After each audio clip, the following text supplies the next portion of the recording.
The meeting will come to order. May I have a roll call, please? Iannarino? Here. Porter? Here. Kane? Here. Khan? Here. Smolka? Here. Chupai? Here. Wong? Here. The mission of School District 15 is to produce world-class learners by building a connected learning community. Dr. Thompson? This evening, we're going to be led in the pledge by some student athletes that have done some exceptional things this year, and Assistant Principal Mike Scaletta from Frank C. Whiteley, and next year's principal at Frank C. Whiteley will be introducing our students and the coaches. You guys can come all the way in. We're perfectly great with being blocked. Come on, Aiden, move over, move over. You want to stand right here? It's a good spot. It is. Good evening, Dr. Thompson, President Chupai, members of the board, and our District 15 community. My name is Mike Scaletta. I'm the assistant principal at Frank C. Whiteley Elementary School. I also serve as our District 15 Special Olympics facilitator. Our Blue Jays athletics program provides students ages 8 and up with the opportunity to train for and compete in Special Olympics of Illinois regional and state competitions in basketball, snowshoeing, soccer, track and field, tennis, and bowling. This year, District 15 is proud to have 18 athletes represent us in state competitions for Special Olympics. With me this evening are our coaches and some of our state qualifying athletes who will lead us in the pledge. Introduce yourselves. My name is Katie Eckberg, and I'm the basketball coach. My name is Maggie Stevens, and I'm the soccer coach. My name is Jim Hermstead. I'm the soccer coach. My name is Heather Critchett, and I helped with snowshoeing and track and field. My name is Joel Stanley. I've been here for 8 years helping with Special Olympics, and I've covered pretty much every sport. And this year we just finished bowling, and we're doing track and field coming up next week.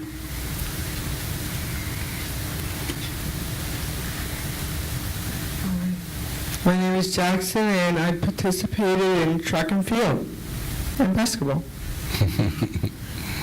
My name is Steven, and I participate in snowshoeing and track and field. My name is Evan, and I participated in the basketball. My name is Gert, and I entered for golf, track and field, bowling, and track and field. My name's Aiden, and I participate in basketball, bowling, and soccer. Please stand up for the Pledge of Allegiance.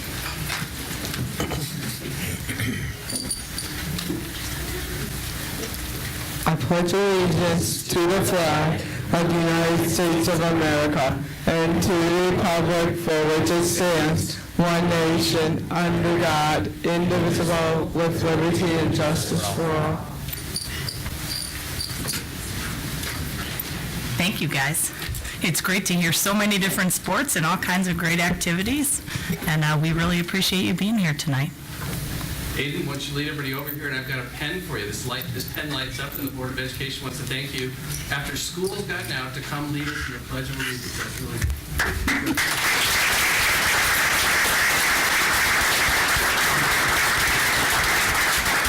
And Jackson, you did a great job of leading, Jackson. Emmett, congratulations. Nice job.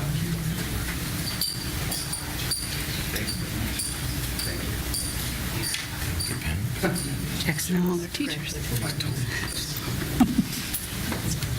To see him on graduation night.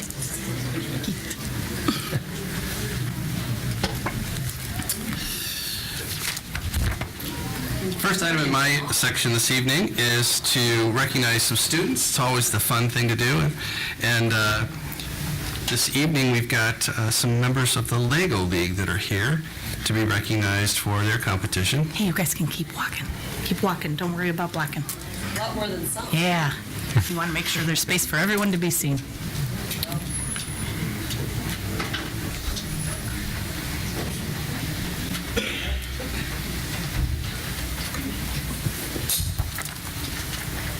A lot of students here. President Shupai, Dr. Thompson, members of the Board of Education, and distinguished guests, it is my pleasure to bring to you the LEGO League participants. We congratulate all of the LEGO League participants who participated in this competition, and we strongly admire your commitment, focus, and hard work. We would also like to recognize their coaches and their teachers who helped them prepare. This year's theme was Into Orbit. Students who participated in their school's club had to research a real-world problem and present their solutions to judges. They were also required to build, program, and test an autonomous robot using LEGO Mindstorms technology to solve a set of missions in the robot game. The coaches will now introduce their teams and share a bit about their projects and the results. My name is Eric Brents, and this is Lynn Garb. Together we were the coaches for the Central Road Robo-Wolves, as you can see here. Tonight we have Miss Julia, Miss Addison, Miss Lilia, we have Jessica, and Tyler. And altogether, these are 5 of the 10 kids we had. They did an outstanding job competing against 16 other teams, programmed a robot that we came in actually 5th place overall. We did very well. We just missed our state cutoff. We wish we could have gone, but we next year, right? And Mrs. Garbson talked a little bit about our project. There you go. For our project, Julia. What? Addison? Hey, Tyler, would you like to? We designed a tissue box to spread the word about water saving and robot people.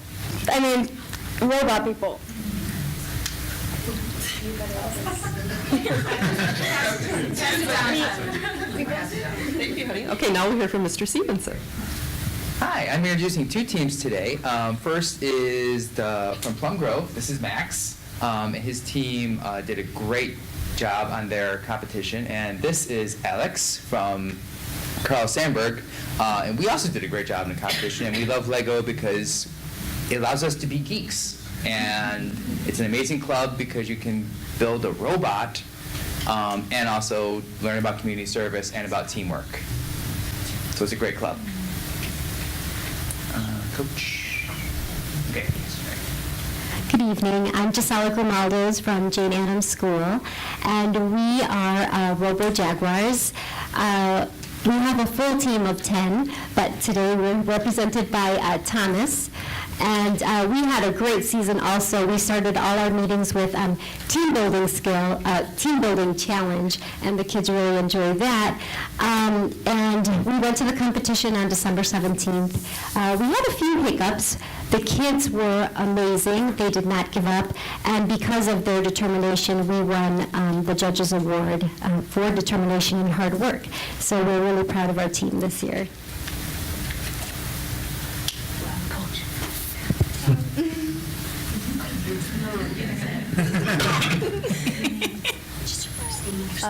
My name is Carolina, and I'm from Winston Campus Elementary. My name is Douglas, and I'm from Winston Campus. What? Oh, yeah. The name of our team is the Winston Eagles. All right, my name is Steve Markey, and I represent Virginia Lake School, and I'm our team coach. Our team name was Ogle, and that's Lego spelled backwards, which is very curious because every time we go to a competition, they always look at us like, why is it Ogle? And then finally, after about 3 minutes, they're like, oh! We try not to tell them unless they really need to be told. So we have 3 members of our team here out of the 10 that we had in our team. We have Kendall, Ulysses, and Jake. Did a fabulous job at our competition. They worked on 2 robots at the same time, and we tried to make them identical so we could have multiple parts of our team working on different missions. I think we did 4 missions, 5 missions? I think we had like 5 completed missions. When we got to the tournament, some worked really well and others not so well. But they had a great time. They learned a lot, and I think some of our 5th graders, I think we'll be back for next year, and our 6th graders are moving on to junior high, and hopefully have a chance to keep on going. So. Hi, my name is Prasanna Bumredi. We are from Willowbend Elementary School. Our team name is Willowbend Eagles. Actually, Yeah. This was the first year, and we learned a lot. I personally learned a lot. This is the first time I was a coach by myself, and I had another teacher, Ms. Gustri, who helped me. She couldn't be here. We are 10 members. We have 10 members on our team, but only 6 of them could make it here today. Why don't you guys introduce yourself? My name is Ria. My name is Kirtana. My name is Una. My name is Noah. My name is Ruthwick. My name is Mathan. So we were placed 5th out of 16 in the robotics the competition, and the project and like the core values. We had so much fun. At the same time, we learned a lot this season, and hopefully next year some of these guys will be we'll do much better next year. Please join us in congratulating the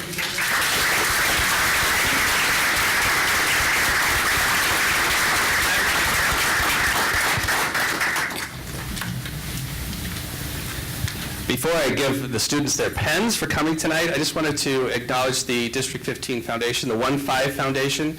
They are responsible for funding all of this activity, and if you ever could get a chance to see one of these competitions, they are so much fun. These kids train, they pay for all the robots, and so these trustees on the foundation spend all year long raising money so that they can support this program and other programs, and I'm really happy that the kids got to participate and thankful for the foundation for raising those funds.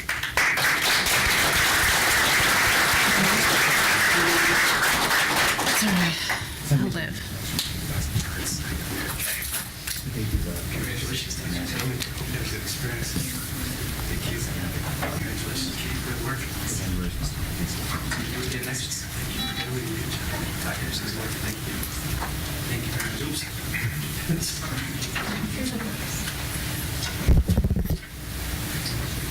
Congratulations. Keep up the good work. Good luck. Good job.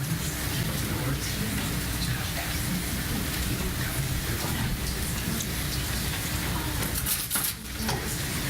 Congratulations.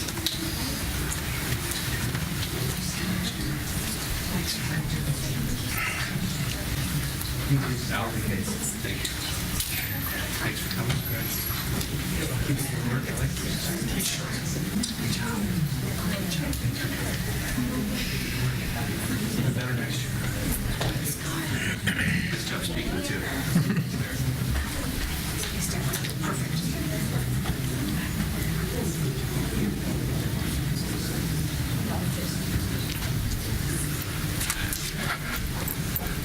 Dr. Edgar? All right. So Dr. Thompson, members of the board, members of the community, the Department of Instruction would like to congratulate the 3rd, 4th, 5th, and 6th grade students from our Academically Talented and Gifted program who achieved outstanding scores in this year's Word Masters Challenge. The Word Masters Challenge is a vocabulary competition based on completing analogies, rather. Students participate in 3 competitions per year, each comprised of a vocabulary list of 25 words. The final competition includes all 75 words. Students not only learn definitions, but are able to understand common and uncommon uses of the words in order to complete these analogies.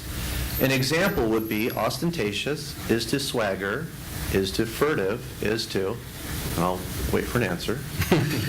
So on an embarrassing note, I tried to Google this myself because I couldn't answer it and couldn't even answer it with Google. So these are very challenging and rigorous things that these young men and women answer. Our schools compete in the gold division. There are 140 teams enrolled across the country that approximates about 3,000 students. Our 5th, 6th grade classes placed as follows this year. Central Road placed 4th, Pleasant Hill placed 5th, Marion Jordan placed 6th, and Frank Whiteley placed 7th. All of these scores are in the top 5%.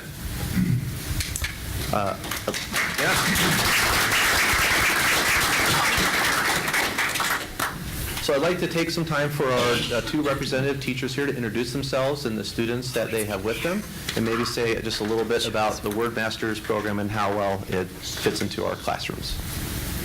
I'm Lynn Garb, still. And this is Sophia Sortzis, and Sophia is a sixth grader. And as a class, we do a lot of different things to practice using these words, and it's always fun if we can find some of the more unusual words in books that we're reading or in class lessons. My favorite words of this year was probably gist. I used that word quite frequently. And it just is a wonderful addition to our curriculum because it really helps the students to focus not only on the words, but on the origin of the words, the spelling of the words, and how they can find unusual ways to use the words. You want to say? I'm Deb Olin, and I'm third and fourth grade at Hunting Ridge. This is my friend Erin Cushing, and I want to tell you that there are 60 possible points of 3 tests with 20 in them. My friend here got a 58, which means that he had 2 perfect 20s. So that is quite the accomplishment, I'll tell you a little secret. We have a tradition that at open house, every year we have the parents try the competition, and they don't always get 20s. So he did an outstanding job, and that's something to be very proud of.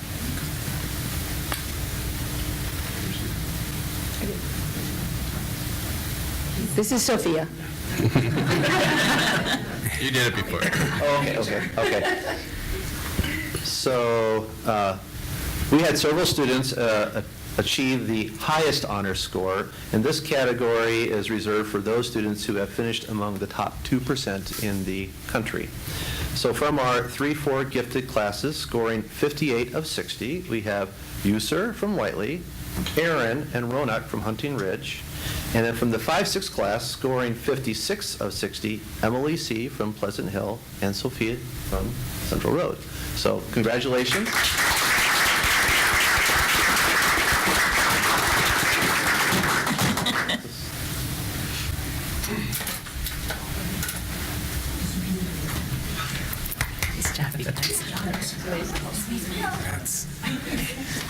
You can't let kids be in the theater, and if there's a word master word, it's going to go into that's a word master word.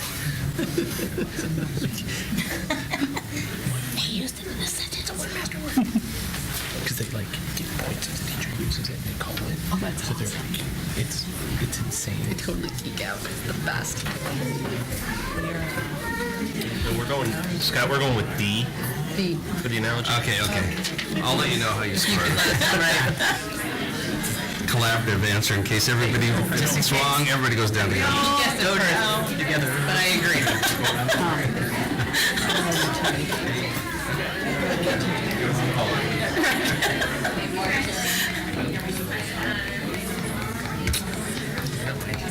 Right now, we're going to have a presentation for our Parent-Teacher Advisory Committee. Dr. Barbimi will bring his team up.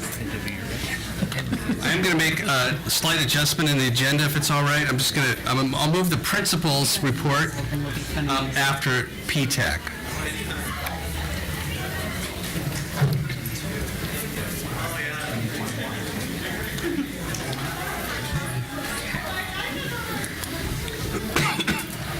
Jeanette was looking a little concerned, like she was going to get put on the spot there. To make a slight adjustment in the agenda, and Jeanette is going to take over.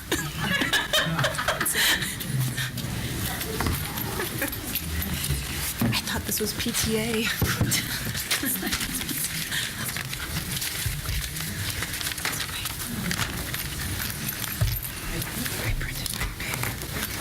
Ready to go, PTAC? We are ready to rock. Outstanding. Good evening, Dr. Thompson, President Shupai, and esteemed members of the District 15 School Board. This evening, members of the Parent-Teacher Advisory Committee are here to provide an overview and recommendations associated with their very important work that was conducted over the course of April and May.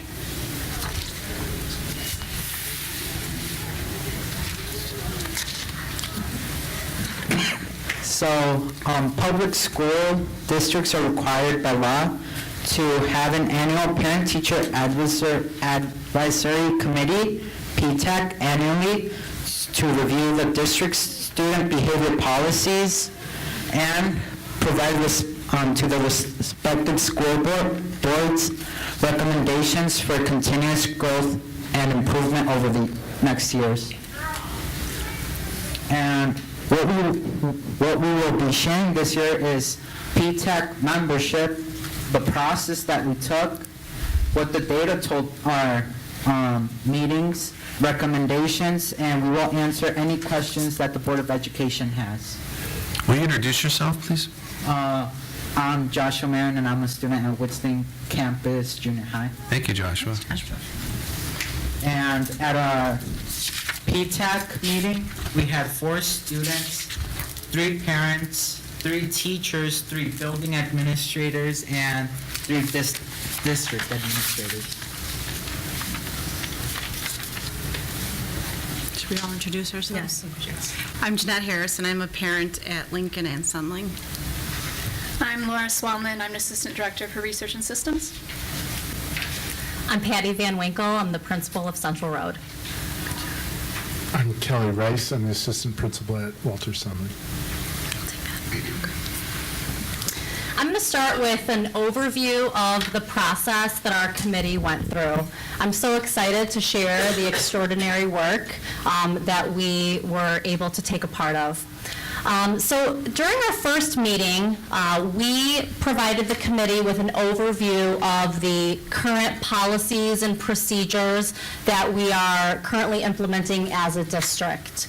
One of those specifically being the implementation of PBIS. PBIS is positive behavioral interventions and supports, and the PBIS system is a framework that revolves around teaching students what the expectations are.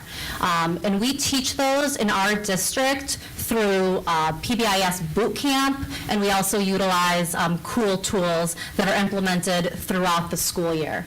Part of the PBIS process also includes incentives that students are receiving throughout the entire school year, and those incentives are rewarding the good choices, those good expectations that we are teaching to the students. At Central Road, students earn CBGs, which means caught being good, and then they can take those CBGs and redeem them for a variety of different prizes.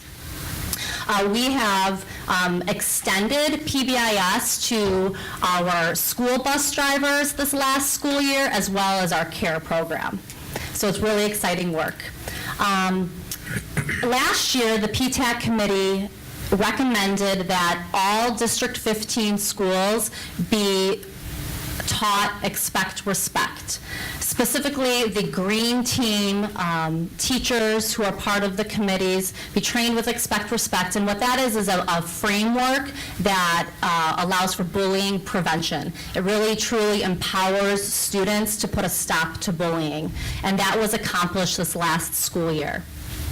In addition to that, last year the PTAC committee recommended that the anonymous bullying link on our district website be moved to a location that is easily accessible, which allows for any possible reports of bullying incidents within our schools. That link is now on the upper right-hand corner of all of our district web pages, and should a bullying report be turned in anonymously, schools are immediately notified, as well as district office, so that we can go through the processes that we need to in order to address those possible allegations.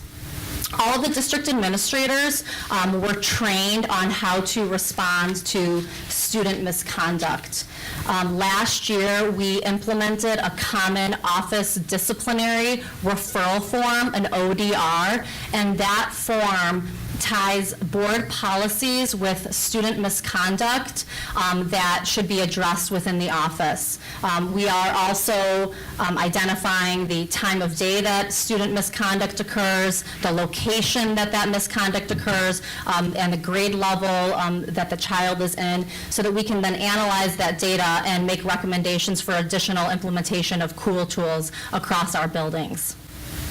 At the bottom of that form is the administrative action that is taken in regards to addressing the student misconduct. Administrator action can vary from a phone call to the parent to notify them about the misconduct, to reteaching and reflections. There are several administrative actions that can be taken within our buildings. The nice thing about the common ODR form is that it provides consistency across all of our buildings. Should there be an incident of student misconduct that is a threat to school safety or a serious incident within the classroom that is not allowing teaching and learning to take place, then we have a student discipline checklist, and that was created in collaboration with district office, district administrators, as well as school administrators and our legal counsel. And that provides us with a framework that also allows consistency across all of our buildings so that we're following the same procedures in regards of possible exclusionary discipline. And finally, we did take a look at the current board policies that are in place, and the legal counsel at this time is not making any recommendations to revisions on those policies. The committee evaluated office discipline referrals, or ODR data, the same data that was provided to the Board of Education in your meeting materials. A little more about the ODR. District 15 has standardized what behaviors result in an ODR for the purpose of consistency and more accurate reporting. Each building uses a T-chart organizer to differentiate office and classroom managed behaviors. This is an important step in our PBIS system in each building. The PTAC committee worked in 3 groups, each one with a parent, a student, a teacher, and an administrative representative, and each group was given additional access, without identifying student names, to look at behavioral data when we examined and discussed the ODR data to answer the following question: what is the data telling us?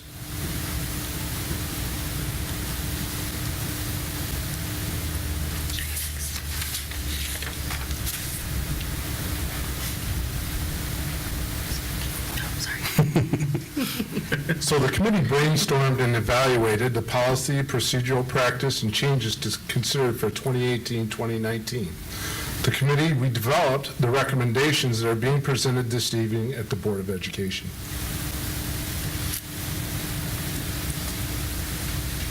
So I'm going to be providing an overview of some of the data that the committee looked at. So the data that you have right here is information on our prevalence of office referrals. And you can see it with the elementary, the junior high, the total percent, and then the kind of national standards around what percentage of students should be receiving office referrals. So the first one is the percent of students who should get 0 to 1 referrals. And the national standard is between 80 to 90%. We're at 94% as a district. So we're exceeding standards on students not getting referrals, meaning they're having positive behavior. And a lot of that is attributed to a lot of the great work that we've been talking about that our buildings do around prevention and supports for students.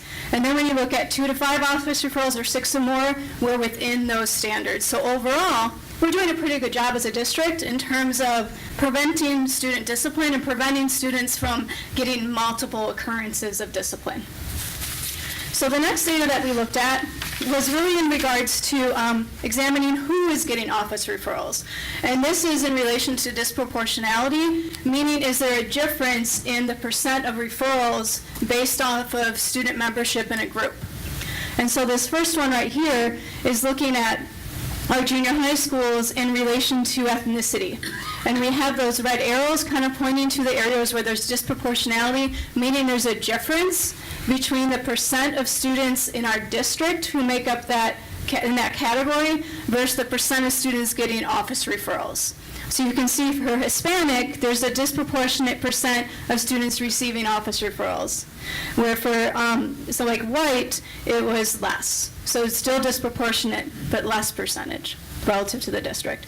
So that kind of helps see areas where there's difference. And then the next slide looks at it for the same kind of data, but for the elementary schools. So within here, we're seeing also a difference between elementary and junior high in regard to some of the disproportionality numbers or percentages, but still kind of same category. So for example, Hispanic or Latino make up 32% of the district and had 40% of the office referrals. So this was one of those findings that the committee looked at and said, there's something there that we really need to be talking more about, because we should not be seeing differences in these numbers. There should be the same percentage of students getting receiving office referrals as representative in the district across all grade levels. So the next data source that we also looked at was in terms of when are office referrals happening. And here is where, like this is an example in the elementary school, we really saw around that noon hour, which is lunch and recess, that we were seeing the most numbers of office referrals. So again, this is an area that the committee said, there's this maybe something that we should talk about more and look into in terms of why we're seeing higher numbers of office referrals during this period of time for our elementary buildings. So now we're going to start to talk about the recommendations. Our first recommendation is to develop and implement a structured and sustained professional development plan to provide teachers and administrators with tools and strategies in the following areas. The first one, culturally responsive teaching practices, trauma-informed teaching practices, and restorative practices. And these will align with the social emotional learning component of the strategic plan. So I'll provide a little bit of context what we mean by those three areas. Thank you. So culturally responsive practices, this is a practice that we've already started working on, especially at Winston Campus Junior High and Jane Addams, and then expanding it throughout the district. But this is where we're teaching educators how to respond and understand student perspective, especially when that student perspective or lens may be different from the teachers or the educators in the room. So that's basically what that is. So it's very much about that classroom and that building that community within the classroom and helping educators really understand students. The trauma-informed practices is kind of similar to that, but it's really understanding the impact of trauma on students and on learning, and then what it is that we as educators can do to support students who may have been exposed to trauma or may have like a trauma happening in their life, so that we are able to help them better be available for learning and really have a supportive environment in that way. And then the third one, restorative practices. This is already in place as well. All these are already partly in place, but we're going to want to expand them more. This is really looking at how to have a safe and supportive community, and also whenever there's a relationship that may have had some sort of concern, restorative practices repairing that relationship. So it can be repairing between student to student, between student and adult, adult to adult. So it's really about how is it when something happens that we can come back together again and have a positive learning environment. So that's kind of a general overview of what those trainings focus on.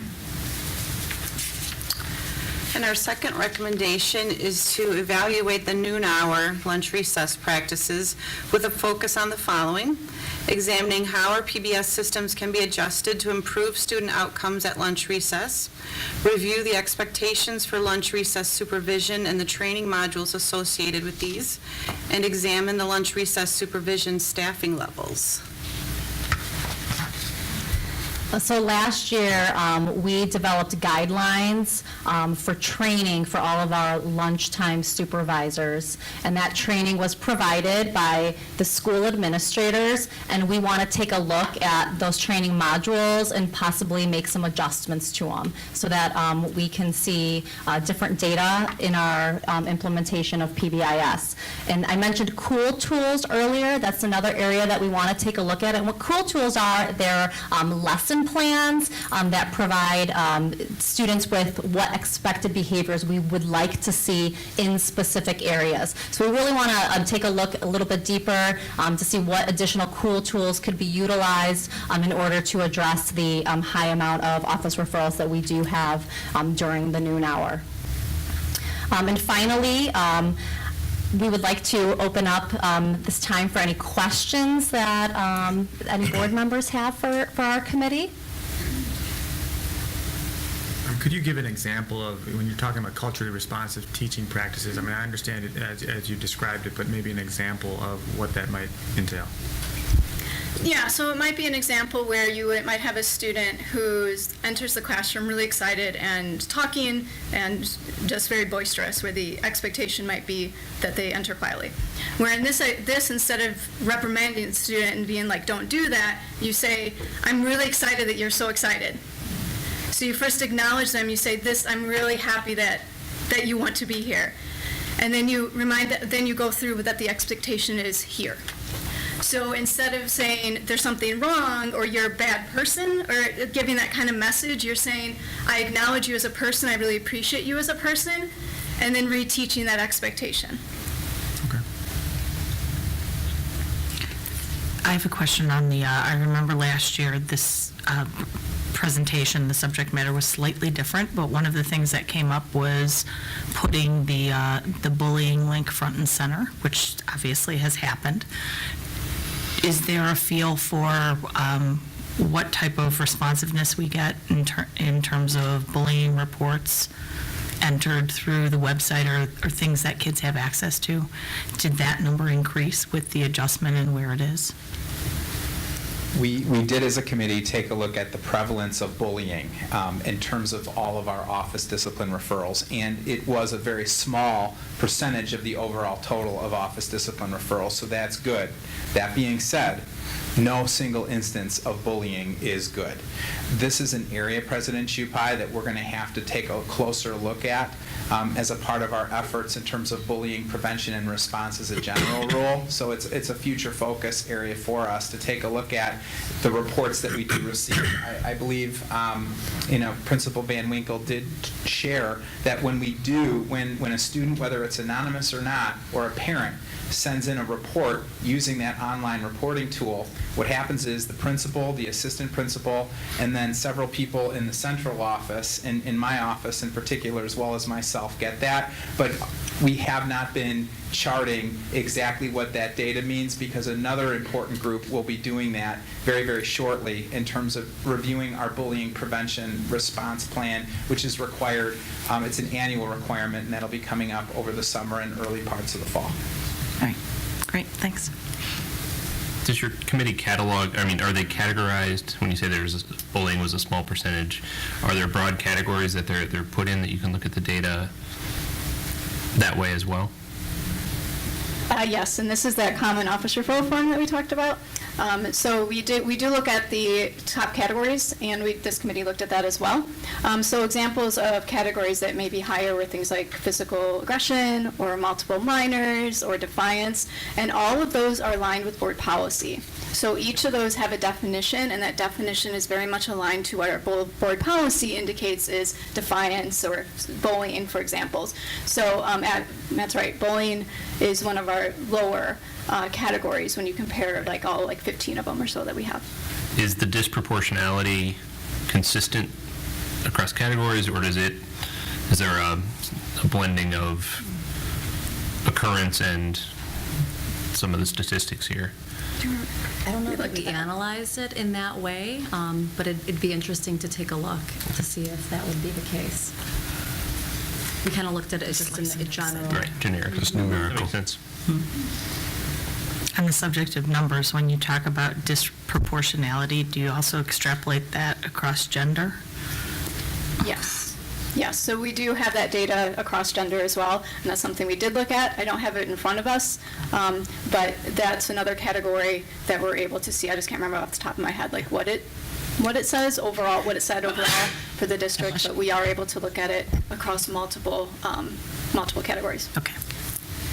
Now, with respect to the disproportionality broken down by ethnicity, I was wondering, is there something specific we're looking at doing, considering it looks like in the junior high level, a lot of the incidents are coming from the Hispanic or Latino population? Is there something specific that you're looking at to try to improve that? Because it seems like 71% coming strictly from there. It's something kind of specific.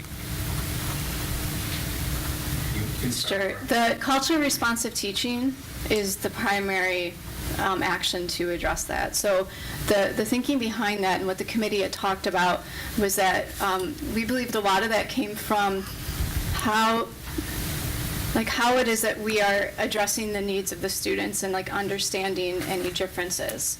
And that if we help have those relationships in the classroom and help all the educators really understand the diversity and how we can celebrate that and embrace it, then we should see a decrease in those numbers of incidents. Because sometimes it might be just a difference in communication or behaviors, and that the students are getting referrals when we can prevent that through the teaching, like we were talking about, those lessons, those cool tools, but also through those relationships. The restorative justice piece is also a very good tool that we use as administrators, because it's not punitive all the time. There's also that teaching and reteaching piece. There's other methods where we're trying to connect adults and children together so that there's a learning process as well.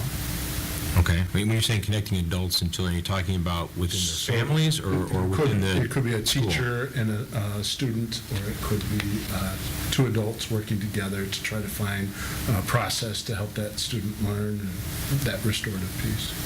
Two teachers. Okay. I should note this is not a District 15 specific issue. I mean, there are books. There's a book called Despite Best Intentions I read, and the case study they used for it was actually Oak Park River Forest, but this is a national issue, disproportionate discipline meted out to very specific populations of students, and an issue I think that, we could probably learn from some other districts on, but is certainly not something that we alone face. And excuse me one second. We do have a relationship and a contract with an organization that's going to be going into schools and giving us ongoing development and training so that teachers do have skills and the mindset and the ability then to limit some of these behaviors and create positive relationships, better feeling in the building, and will limit, I think, some of these referrals. So yeah, we've got trainings. They've already occurred in the district, and they'll continue next year. I was going to ask, just as part of your research, how much of it is talking to, qualitatively to the teachers? I kind of understand. I know you got the numbers here, but to get a kind of a more qualitative description of what's going on in the classrooms, particularly at the ones that are have more problems. I think that's, on an individual basis. We investigate every incident that is an office referral to make sure that we are making decisions that are fair for students, and we always speak to the staff members who either witnessed the incident or were possibly involved in the incident as well. And that question is one that we have our green teams, so our PBS Tier 1 teams, look at every month. So what we did as a committee is what our buildings do, and they look at their own data for their building, and if they see data like this, they might do student focus groups or student interviews. They might do teacher focus groups. They might do teacher surveys. So every month, all of our buildings are looking at this within their own building, and they're saying, what is that we can do here that fits within our building? So we went over the district-wide, but this is like an example of what all of our buildings are doing and have been doing for a while.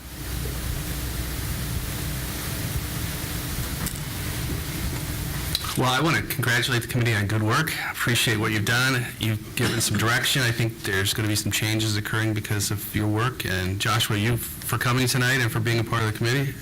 Really appreciate you. Your perspective is important. And so looking forward to some recommendations and some changes moving forward. So thanks very much for your work. And although I've had my eyes on one of those pens since I joined the District 15 team 4 years ago, I just want to go on the record to say I didn't keep the pen. Josh, do you have your pen? Lift it up. I don't have it right now. Okay. And that being said, I want to thank the committee. Josh was one of 4 students that participated in this important effort. Jeanette was one of several parents. We really very much appreciate the insight that, our students and parents brought to this process, along with our teachers and central office administrators like Laura, bringing in the data, and Patty and Kelly in terms of the building administrative approach and experience. It really made the process valuable, because none of us are as smart or as strong as all of us, and we do have other committee members from the Parent-Teacher Advisory Committee in the room. If you can stand up, Parent-Teacher Advisory Committee members. Alicia Corrigan, our Director of Special Ed, and Mr. Tom Bramley, our Director of Transportation Services. So thank you very much, folks who presented, as well as committee members present and not, for your efforts. Thanks very much. Thank you. Thank you.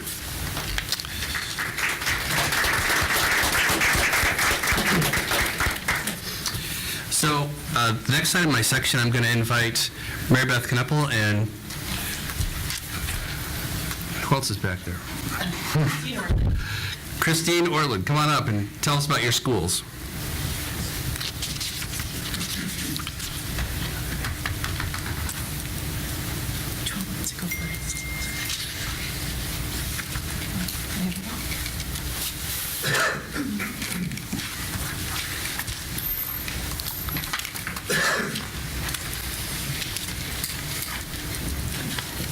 All right. Good evening, President Chupai, Dr. Thompson, and members of the Board of Education. It is our pleasure to come together with you tonight to highlight two more amazing schools within District 15. My name is Christine Ortland, and I am finishing up my 5th year within the district, 3 years as assistant principal, and 2 years as principal, all at Hunting Ridge. We are a neighborhood school located right down the street from Fremd High School. And we are blessed to have one of the most amazing parent-teacher associations within the district, who work so hard to bring opportunities for our families to come together to build community, and also for our students to learn. When I started at Hunting Ridge, our student population was just over 630 students, and we had 31 languages spoken. At the end of my 5th year, we're just over 680 students and over 40 languages spoken.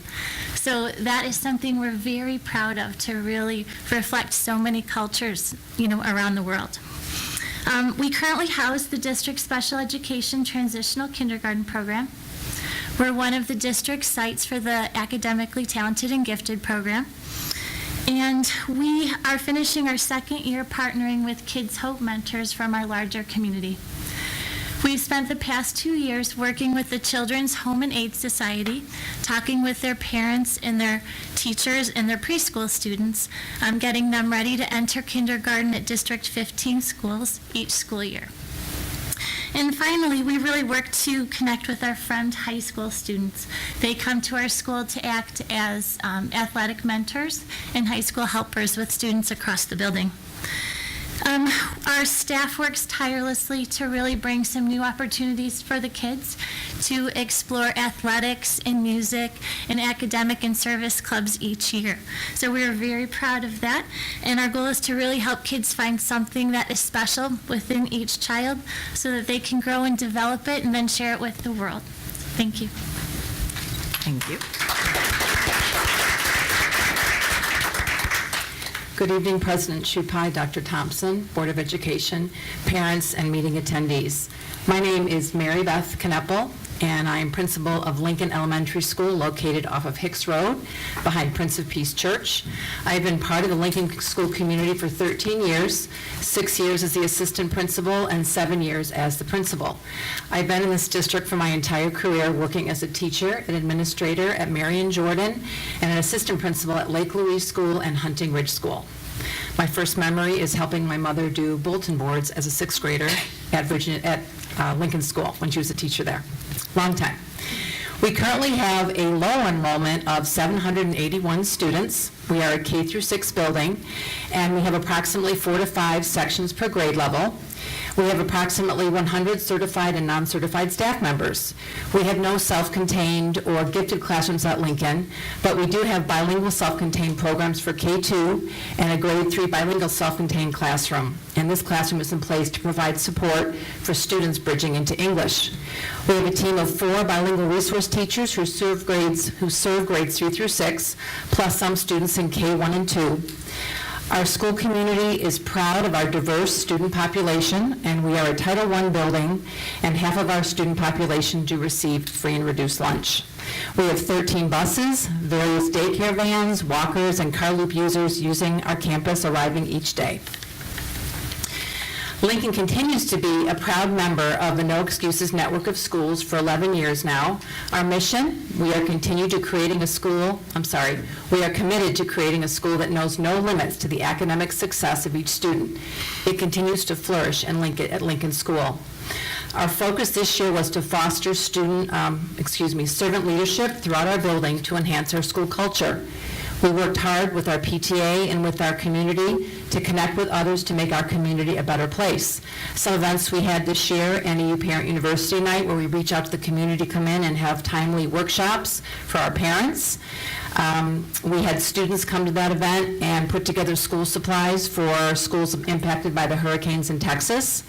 We have Expect Respect leaders in grades 4 through 6 who got special leader t-shirts that they wore when helping in the school building, helping in our school store, coaching younger kids for PBIS station rotations, or helping at bus duty, giving out Pause for Pride slips. Other initiatives that involve the community, we had Fuel Up to Play 60, Harper Partnership, Kids Hope, Blessings in a Backpack, a community garden with Prince of Peace Church, Palatine High School visits, and end-of-year NEU pep rallies where we had Palatine High School graduates visit and speak to our students. We also had a STEM night where we had community organizations such as Harper and the Palatine Public Library. We also had visits from United Way, Zurich, and Junior Achievement. All of these events strengthened our culture through service to others, whether it was through modeling or bringing in community organizations. All of it contributed to positive initiatives that have improved school culture at Lincoln. Thank you for giving me the opportunity to showcase Lincoln School tonight. Thank you.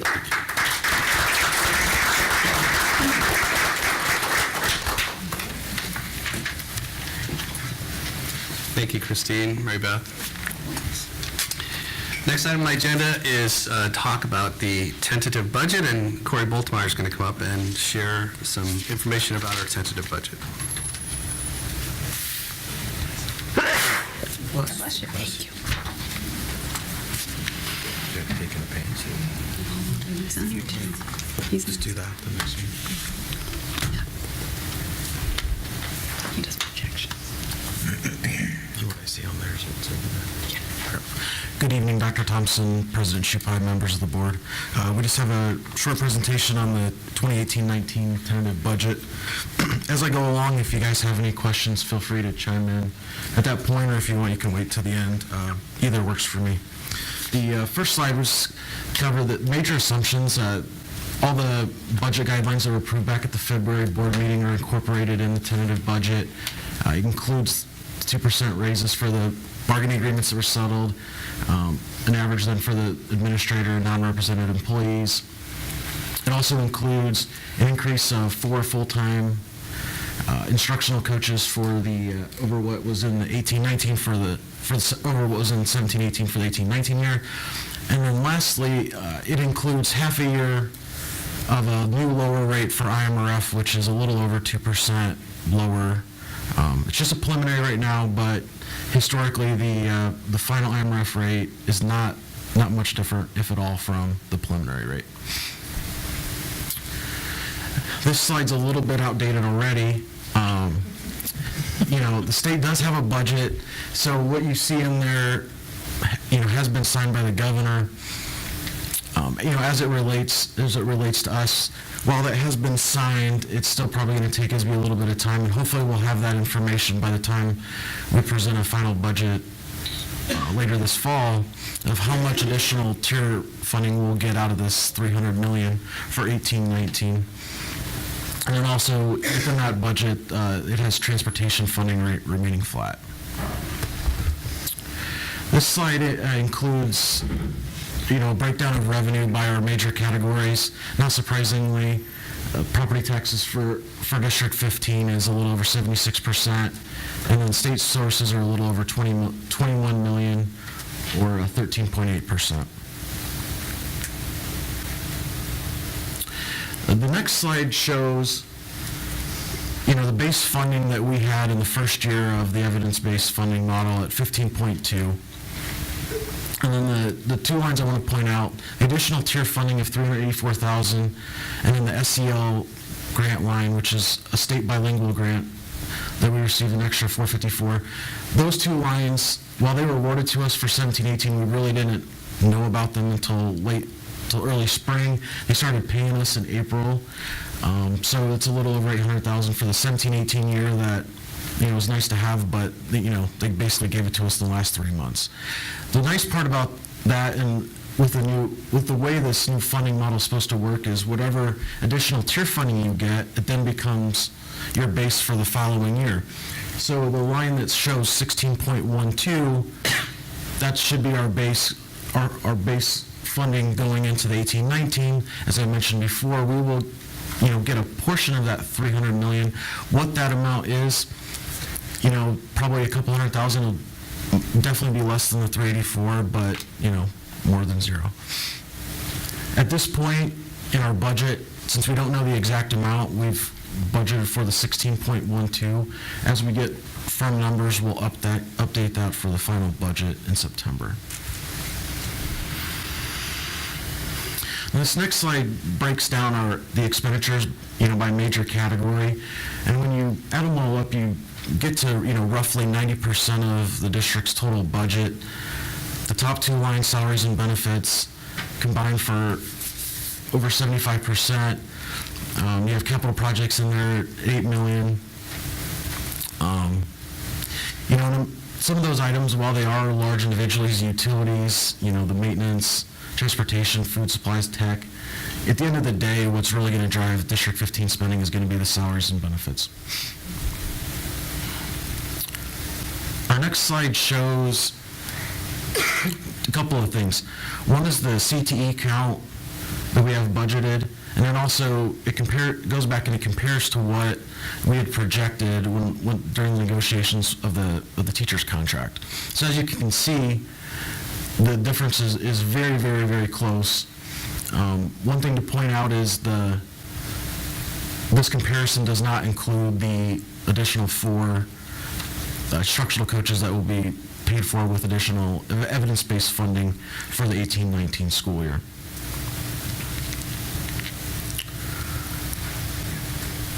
Currently, the tentative budget has expenditures exceeding revenue by $4.7 million.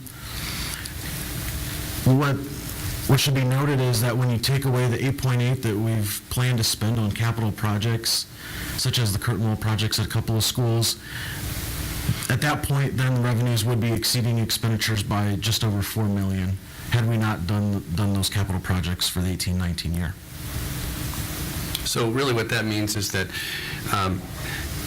we have one-time expenditures that are causing the deficit. It would be much different if it was ongoing costs that were creating the deficit, because then that would be we'd be in deficit spending on a permanent basis. But we've chosen to use reserves, and that's what they're there for. So absolutely. I mean, the way I look at it, and I think Mike as well, is for at least for this year, we've made a conscious decision. We had a need. We're going to spend more. It's not something that would continually happen. The next slide is just really a little bit of a reconciliation, covers the large items that, if you go back to last fall when we presented the 5-year forecast and what we had projected as the deficit for 18-19 school year, we're at $5.7 million. Luckily, between now and then, we've had what I consider to be more good news than bad news. Maybe the first year since I've been here. You add up the first 4 items, additional evidence-based funding. We knew that was going to happen. We just didn't at the time know the amount. Additional interest income.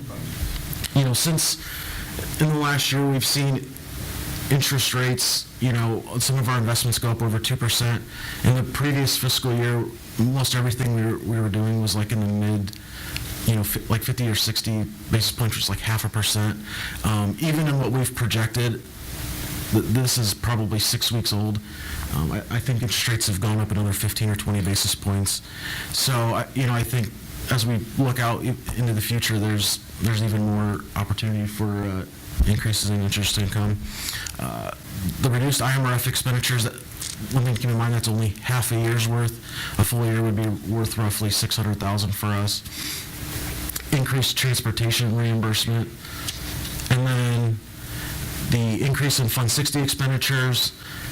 And then there's a Department of Instruction rollover, $460,000, and then infant campus project as well. So that gets us to expenditures exceeding revenues by roughly $4.7 million for 18-19. The next slide is just a revenue summary by fund. It has the most recent audited actuals.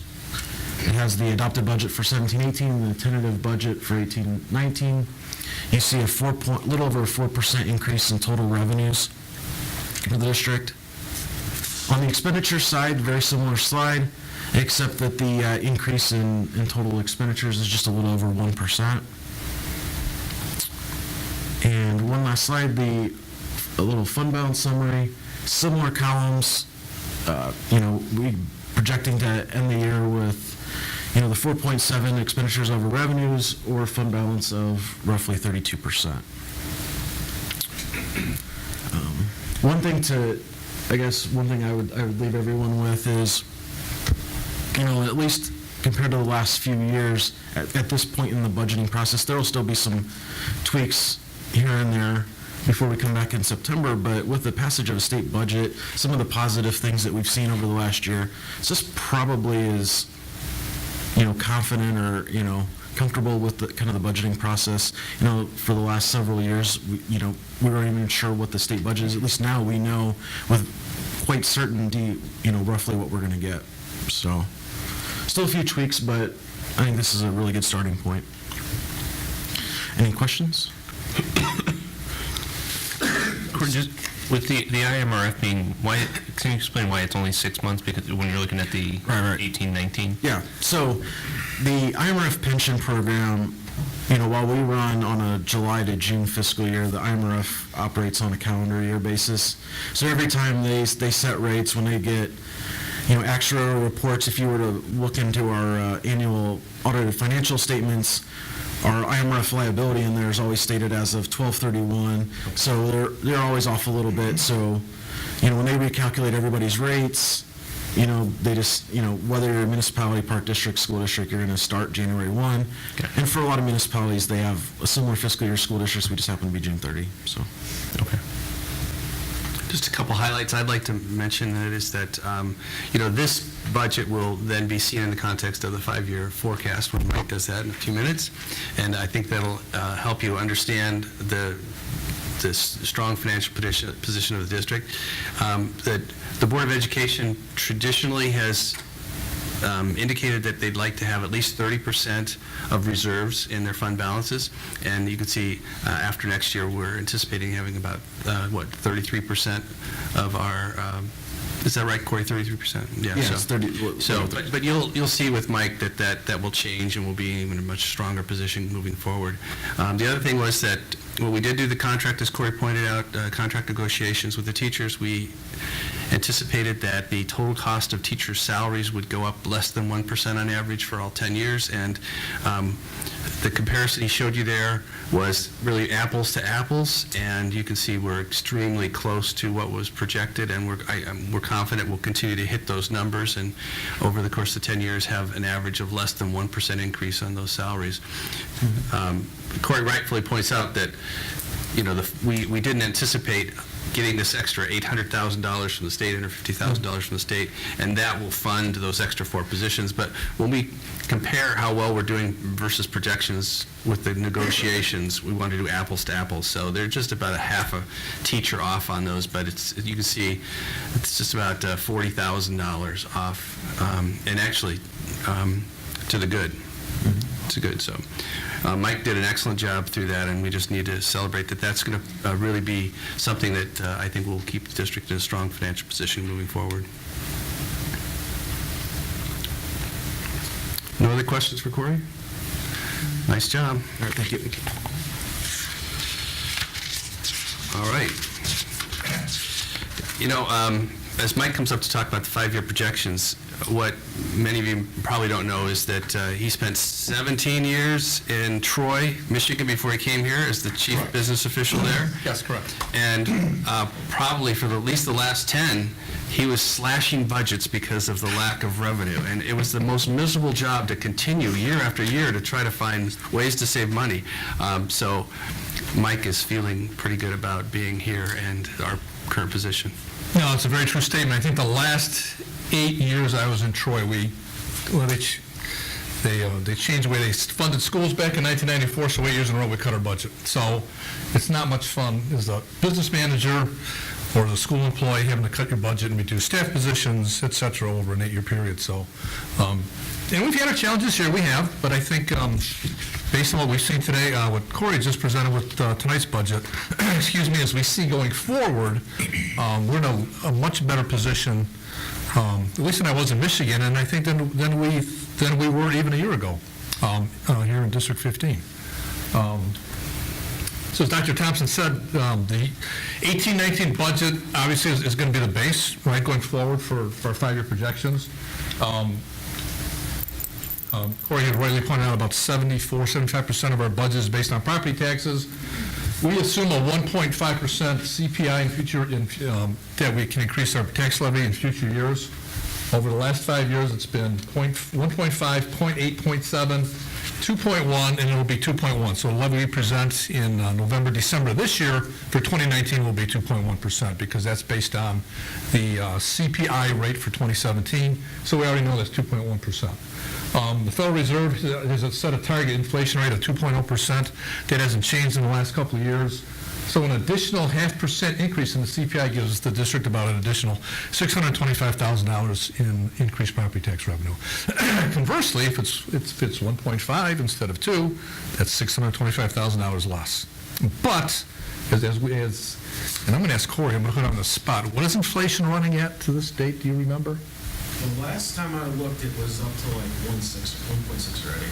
We're about 6 months of the year, so I would, and it always drops in the last 2 or 3 months of the calendar year. So I would assume going forward, we probably easily, at least for next year, hit 2%, if not more. Okay. And inflation is at an 18-year low. I heard on the news yesterday, so I think that will also have an effect to push inflation higher as well. As we look forward, the Dundee Road TIF expires in the 2020 levy year, which is the 21-22 school year. And then there's another TIF which is the Rand-Dundee TIF, which expires in the 21 levy year, which is the 22-23 school year. So when those expire, the tax base that it captures, so that the businesses inside the TIF still pay property taxes, but it doesn't go to the local taxing jurisdictions like District 15 and District 211. Once the TIF expires, all that property tax revenue then goes back to the school district.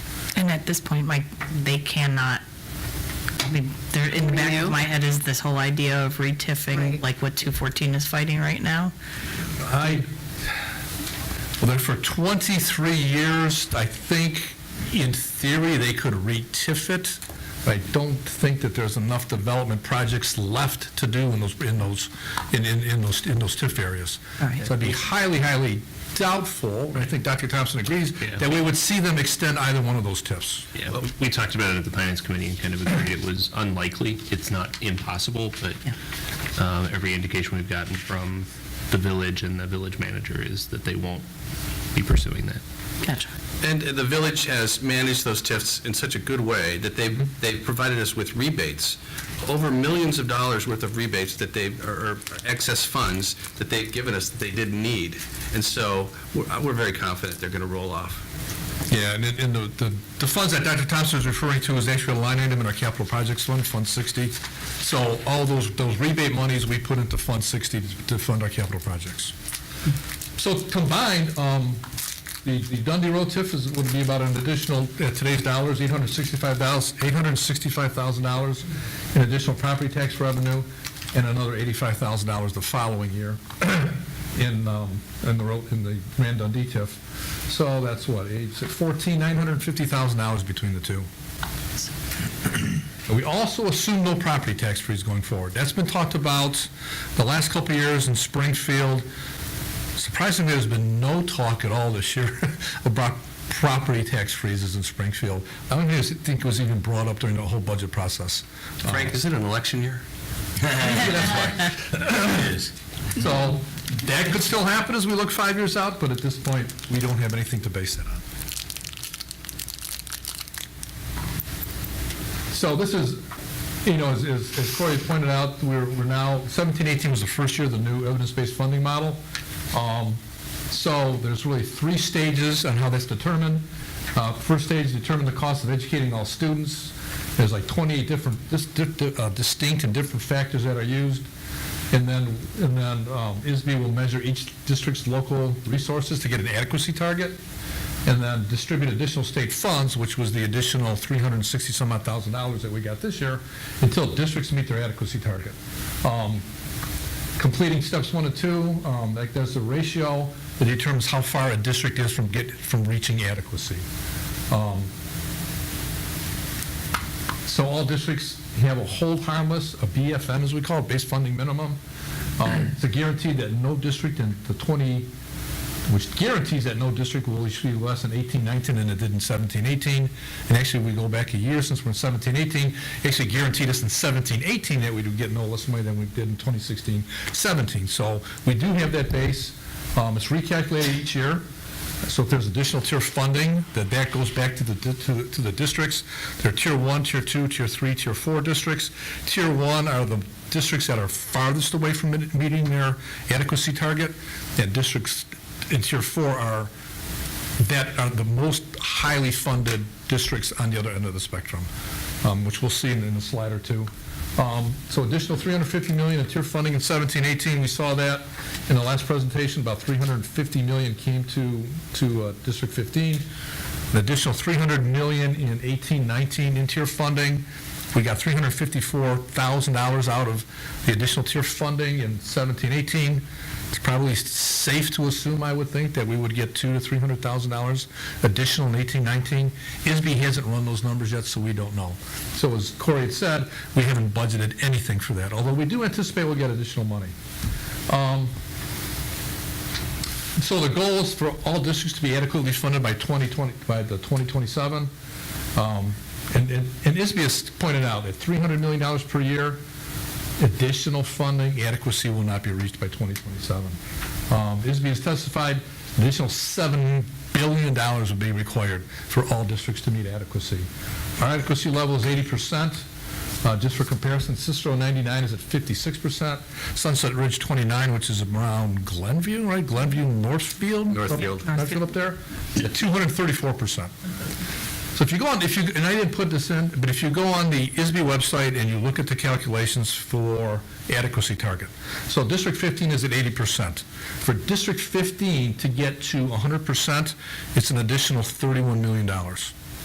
So even if we got to 90% in 10 years, that's another $15.5 million per year that we could anticipate, I guess, would be a stretch of the word, but it shows, so 80%, we're at 80%, we're still $30 million away from hitting 100%. And you can see Sunset Ridge is at 234%.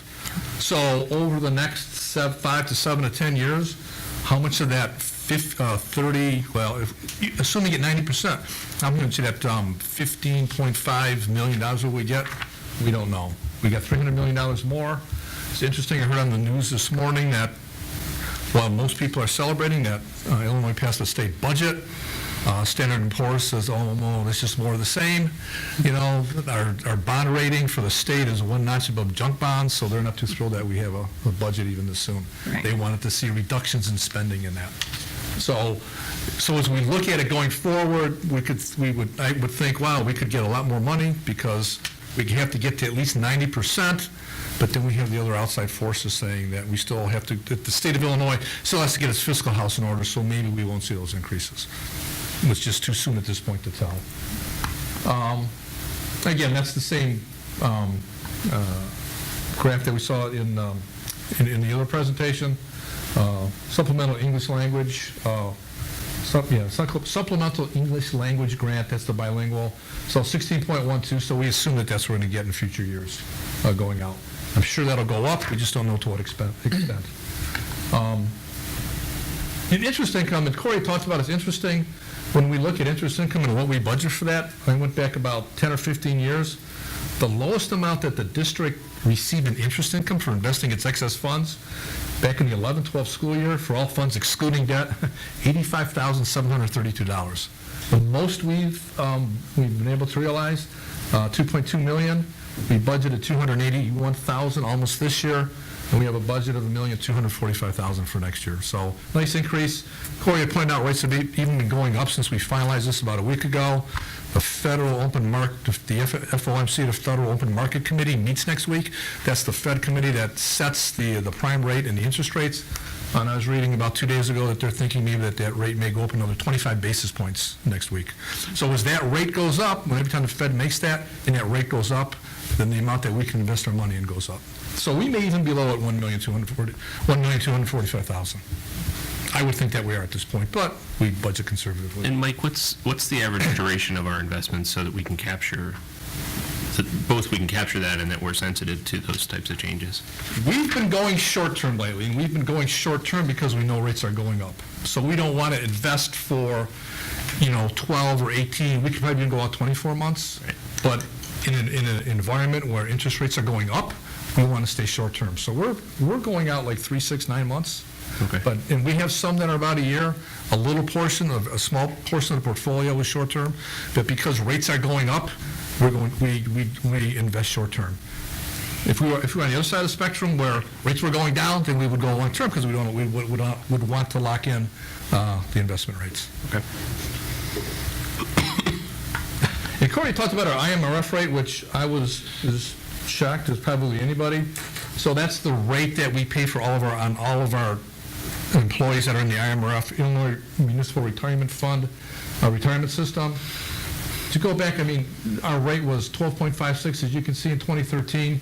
Started coming down a little bit, 11.40% in 2018. And Corey said we got a preliminary rate for calendar year 2019, went down to 8.89%. And Corey, as Corey rightly said, every time we get our preliminary rate in April or May, we get the final rate in November. The 8 years I've been here, the final rate has always been the same as the preliminary rate. It's never changed. And then I was talking to the new executive director of IMRF, and I said, well, I make a presentation to my board every year, a 5-year forecast. What do I use going forward? He says, well, we can make that forecast for you. So I contacted them. They forecast our rate actually going down to 5.43% by 2022. And how are they justifying the drop there? The big drop they said from 11.4 to 8.89 was 2 reasons, was because increased interest earnings, which we've talked about, and they look at their mortality tables every 3 years, and people aren't living as long today as they were 3 years ago. So if they're not living as long and they're paying out less benefits, then we benefit on a lower rate.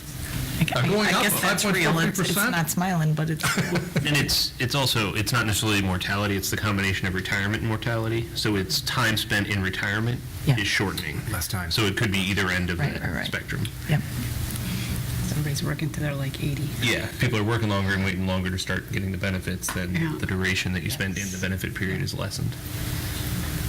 So our IMRF payroll this year is about $23 million. So if we take the difference from 11.4 down to 8.89, that's about a $577,000 savings. Now, in the 5-year forecast, I'm just leaving that rate at 8.89.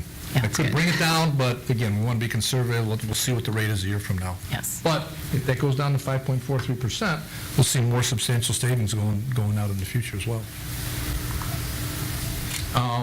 So guys, we look at them, and Corey had a slide up there, what's changed. We look at just like 3 items. State funding's gone up $840,000 more than we had anticipated back in November. Interest income, we've added almost $965,000 to our budget. The IMRF rate, about $577,000 in savings. That's 2.31 times 5 years, because we go at 5 years. That really increases our fund balance by almost $12 million, just those 3 line items alone. Here are our revenues by fund. So we look in 16-17 total revenues, that third line from the bottom, 163.4, goes up to 168.9 almost. We have our audited expenditures, 164, actually go down a little bit if you follow that expenditure line. We have 1 year in there where there's about 57 teachers that are retiring at the higher end of the salary schedule, and the replacement teachers are at the beginning of the salary schedule. So that's why we see the expenditure line item going down. And as Dr. Thompson had mentioned, when we put all of those factors together and we look at our fund balances, and the fund balance is a little bit inflated at 66.9 because we have some of our unspent life safety projects in there. But nonetheless, when we get down to 18-19 at $54 million, which is really, we've already spent all our life safety projects in the other years. So really, from 18-19, 54, our fund balance has climbed to about $72 million. Now, obviously, so it's going up from about $18 million. That's a great sign. We've never seen that in the 8 years I've been here. But it gives the board the opportunity to have conversations on how the board may want to allocate the additional revenue, different spending priorities, which that's a discussion for another day as the administration and the board, have meetings and conversations about that in the future. But the good news is there is additional funds that can be allocated for different educational resources, capital projects, whatever's decided on in the future. Yeah, Mike, can you go back one of the expenditures by fund? Because the one, when we went through this with the Finance Committee, the one that sort of struck me as short here is the capital projects. While we said the 8.8 was extreme this year, there was a long list of things that we said no to on top of that, and we've only got 1.5 and then 3 on a going forward basis. So that's probably a deficient amount for what we'd want to do. And I think so these additional funds give us the opportunity. We're a year into talking about the need to front-end load maintenance and capital, make sure that we're keeping up with maintenance and not waiting, so that we don't end up in a situation where we have big life safety needs all at one pop. So we're taking care of it as we go, and if we need to make capital expenditures, we do it. Yeah, so just don't look at that 72 and think it's just going to grow to that. There's probably Correct. opportunities within there. Yeah, very good point. Yes, absolutely correct. The $3 million is just what we typically allocate for capital projects, right? Yeah, we typically, the goal of prior boards was $3 million per year, and then it went down to about 1.5 because before the evidence-based funding formula went into effect, we saw revenues going down a little bit under the old GSA formula. So we had reduced the $3 million to 1.5 to balance the budget in 2019-20 at that point. So I haven't changed that one assumption. So prior boards always was $3 million. We have spent more than that in other years on capital projects, but it's always kind of been a baseline of like $3 million. But as you've said before, if we choose to spend additional funds for maintenance or for capital projects, we're working outside of a balanced budget because the budget is balanced based on revenues in and spend out to revenues, right? Absolutely, yes. Right. So we will be deficit if we are overspending our revenues in order to be on the front end of maintenance, for example. Yeah, so I guess the way I would answer that, we have balanced budgets going forward, as we can see. So if the board decides to spend $7-8 million per year and bring those fund balances down, technically it's a deficit, but when you subtract out the excess one-time only expenditures, the board is, or we are at a balanced budget. Right, okay, perfect. Can I ask a quick question too? The new minimum salary requirements that come in as part of the most recent legislation, that won't hit us until the next contract negotiation, right? Salaries under the current contract? Our current BA0 was 39,952, right, Lisa? So we're right on it anyway. So we're like right on, but that doesn't go into effect until, I think, 2021. So by the time that goes into effect, our BA0 on Tier 2 will exceed $40,000. So really no effect to our current collective bargaining agreement. But just going back to Dave's point about the capital improvement project, that was a discussion that we had at strategic planning session, recognizing that we need to do that, as Lisa said. But if you take that $3 million, it's only $150,000 a building per year, which is, that's nothing that you really can make any significant impact on a complete school for $150,000. So that is an area we're really going to need to look at. Great.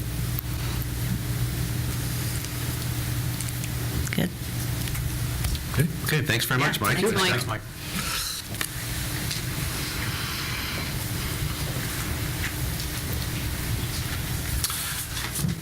Okay, the next item in my section is to talk about options for full-day kindergarten. The Board of Education has a goal, both I think as their annual goal and part of the strategic plan, was to implement dual language program and to investigate the options for full-day kindergarten. And as you know, thank you, Julie, we have implemented dual language programs. Very excited about that. We're going to see how those go this year. Couple pilot programs at Winston Campus Elementary and Jane Addams. The other option, though, for that goal was to look at how we could implement full-day kindergarten. So tonight I'm going to share with you two options that would allow us to implement and offer full-day kindergarten throughout the district. Really won't be asking for a decision tonight about which one. I suppose you could nix one if you say this is just absolutely off the table. That would save us from some time and energy as we continue to work on them. But I wanted to share with you two options tonight so that you could have that as a consideration. So the first really is the addition of classrooms to our current schools. And Craig Phillips did a nice job looking at all of our 15 elementary schools and seeing which schools practically could we add on classrooms and which ones would probably be the most reasonably priced. For example, he's got Virginia Lake here, and he could add 7 classrooms to the end of Virginia Lake on the east side of the school. You can see the costs associated with that. 7 new classrooms, 2 lavatories, code compliance. The total cost at the bottom, after all is said and done, and the classrooms be functional, is $5.4 million. I did show you the map of the school, and you can see he's got the new addition in the pink there, and you can see it displaces the parking lot that's needed for the school. And then we push the parking lot out into some open space. So we could get 7 classrooms here, and if you add approximately 20 to 25 kids, that takes a school that is currently over 700 kids and adds another 175 kids, and you're getting over 900 students in this small building that was really designed. Craig, it had 2 or 3 additions already. Right, 2 additions. 2 additions already. So it was originally designed for probably about 400 kids. So if you've ever been in that building, it's a long, narrow building, and it's just got one hallway. You put 900 kids in there, it's not the greatest idea. But this is one of the options that will get us to the number of classrooms that we need, which is about 21 new classrooms to be able to implement full-day kindergarten. He did this with all the buildings. You can see here, this is the overhead satellite view of Virginia Lake, just south of Palatine High School. And our friends in the Park District and in Celtic Soccer wouldn't be happy either, because you probably can see there's a soccer field that would no longer be usable if we extended the building. Craig did that with all of our buildings. There were some buildings that it just was impractical. For example, if you've been to Hunting Ridge is already on 3 levels. It's really a very unusual building, and it would be very difficult to add on classrooms at a reasonable price at Hunting Ridge. The same is true for Pleasant Hill. Pleasant Hill, the probable area to add on is where the parking lot is now, and there's underground utilities, and it would be really cost prohibitive to try to add on to that school. A school that really is not an ideal school just to begin with, but it will look better this year with new carpet. However, it wasn't really practical to try to add on building classrooms there, even though both Hunting Ridge and Pleasant Hill are places that they need them. It would just be really very, very expensive and invasive to build them at those schools. So Craig went through and he found the places where it was most reasonable to add classrooms, and he came up with 27 classrooms that he could add at 7 of our schools. And here you see the construction cost, the A&E fees, total square footage. So to add 27 new classrooms at Virginia Lake, Jane Addams, Lincoln School, Winston Campus, Stewart R. Paddock, Kibble Hill, and Willow Bend, the total comes to about $15.8 million to get 34,000 square feet.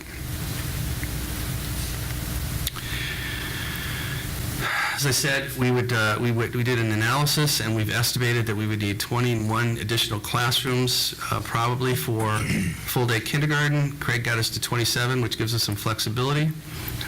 So we could actually house enough kindergarten classrooms in the district if we had those additional spaces. Of course, as you recognize, we would have to move kids around because we don't need 7 kindergarten classes at Virginia Lake. We need them elsewhere.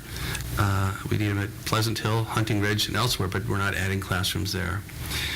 So this chart shows you enrollment trends, just to kind of give you a sense of another thing that we need to think about as we move forward is trying to find the space for kids.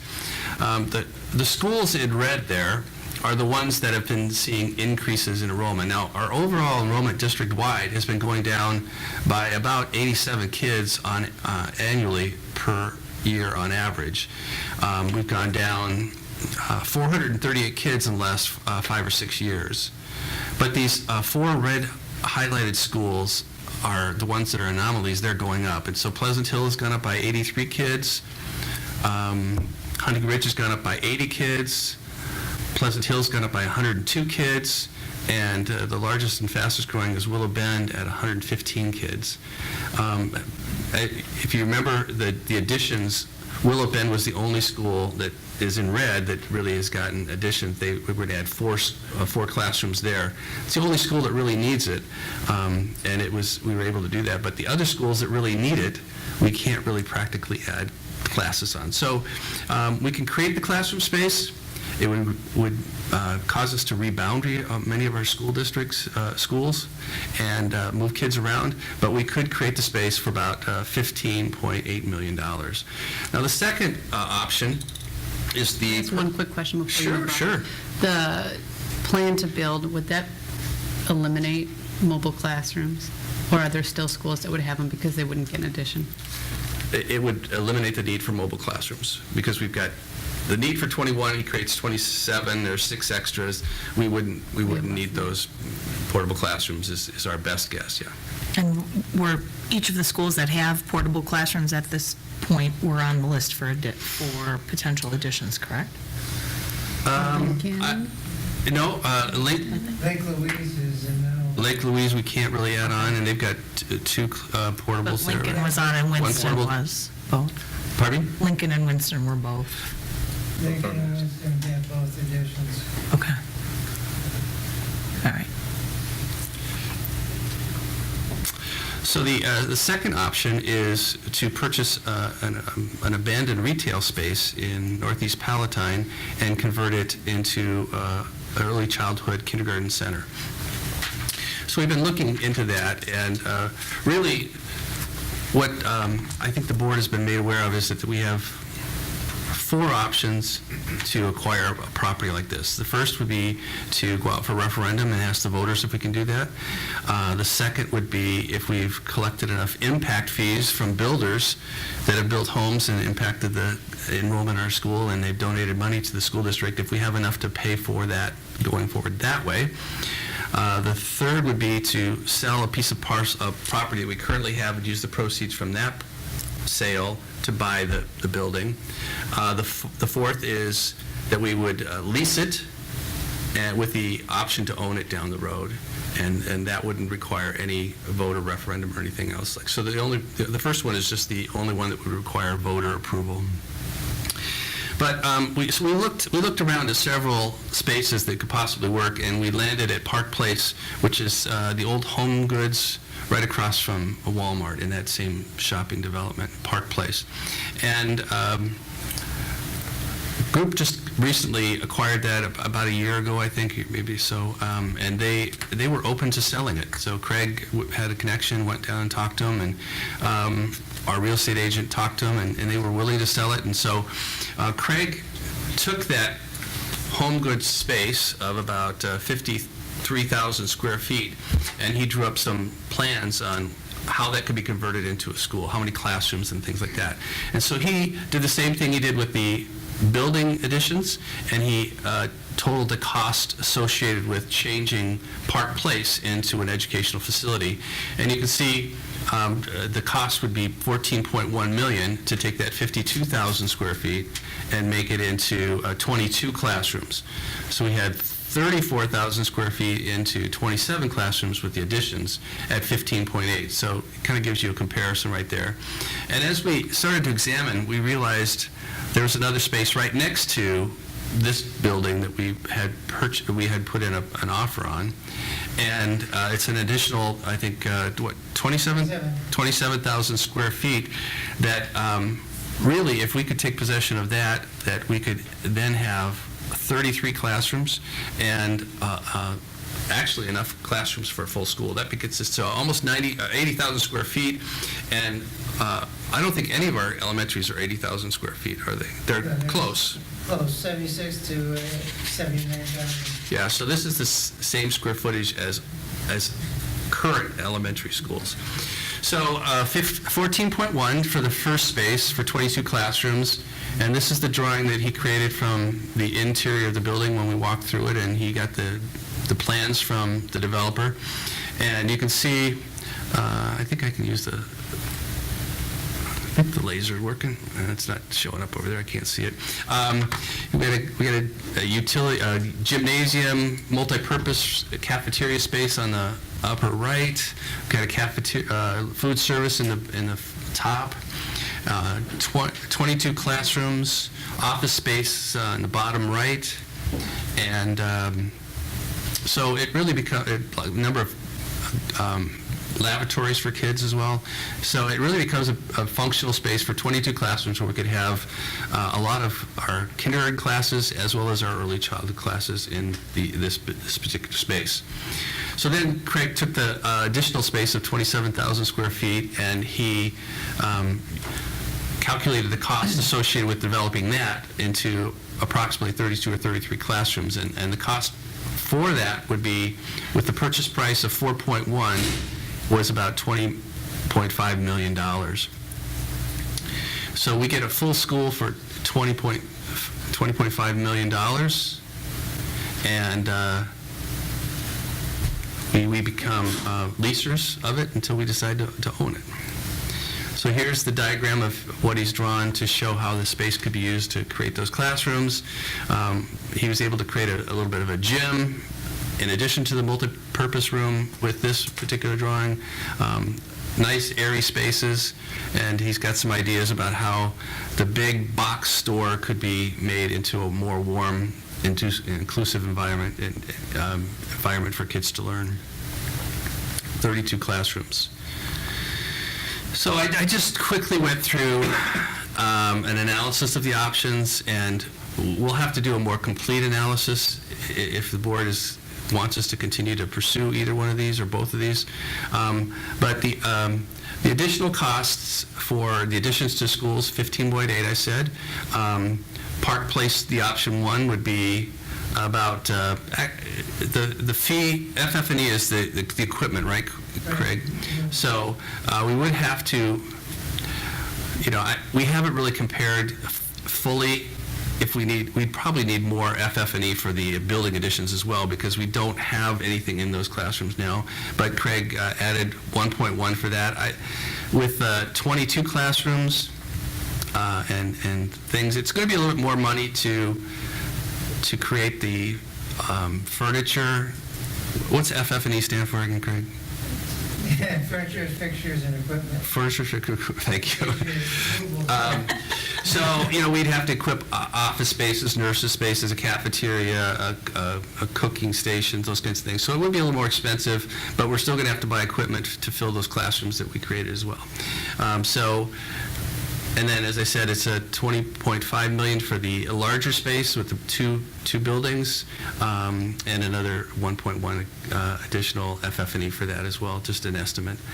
The ongoing costs associated with both of these, it would just be really teachers if we had building additions, because we already have secretaries, nurses, and custodians, and those kinds of things. So it's about $1.2 million annually for the additional teachers at those buildings. If we converted the spaces at Park Place, you can see that staff remains the same, because really we have a student-to-teacher ratio, and so you move kids around, you still have basically the same number of teachers, because you just move the teachers to different areas. So we create 32 classrooms. That doesn't mean that we're going to have more teachers than we would if we had the building additions. It's just a matter of teacher to student ratio that does that. So 1.7 million for staff, because, as I said, we'd have custodians, we'd have secretarial, we have administrators, a number of more, about $600,000 more annually for staffing. And then we'd have utilities and supplies at these buildings that we wouldn't have necessarily as much if we had just a few additions to our buildings. So the total becomes about 1.8 on an annual basis for operational costs versus 1.2. Some of the benefits of the building additions is that we get 27 classrooms, enough for full-day kindergarten, some additional spaces for student growth, and we wouldn't have to add those additional support staff at those buildings if they're already there. Some of the drawbacks, some of the schools where we could build these classrooms are less than ideal. They're not really at the schools that are growing, and they do add some complications to those schools that are already quite large. Schools are not designed for the additional students that we would add by adding those classrooms, and the classrooms are not always near where the students live that need the services. So for the benefits for the other two, they kind of dovetail with each other. We get either 22 or 32 classrooms for full-day kindergarten and early childhood programming in the Northeast, where 22% of our students reside. So this would be a school really close to where a large chunk of our students live. It's near the POC, which provides a lot of services, as well as some other social service providers in that area. An early childhood center is pretty exciting. It's when you see all these little kids together and all the teachers together, they can do some pretty exciting things. The village did mention that there could possibly be TIF money available for the renovations that occur, because it's in the TIF area. And as Barb Kane pointed out, as we'll talk about next, our investigation into our current boundaries and proposed future boundaries, this larger option 2 with 33 classrooms provides us a lot of flexibility as we start to examine our boundaries, where we might even be able to have an elementary school up in the Northeast, which would create a lot of flexibility district-wide for us to do some things that could really be exciting. So that's a possibility. Some of the drawbacks, of course, it's the initial cost is more for the larger one, and the ongoing costs will be greater moving forward. So that will be a situation we talked about earlier, that these will be ongoing costs that will gradually increase as we go forward, that we need to plan for, and we need to make sure we get enough money for. The other drawback is it's in a commercial setting, and it's a high traffic area.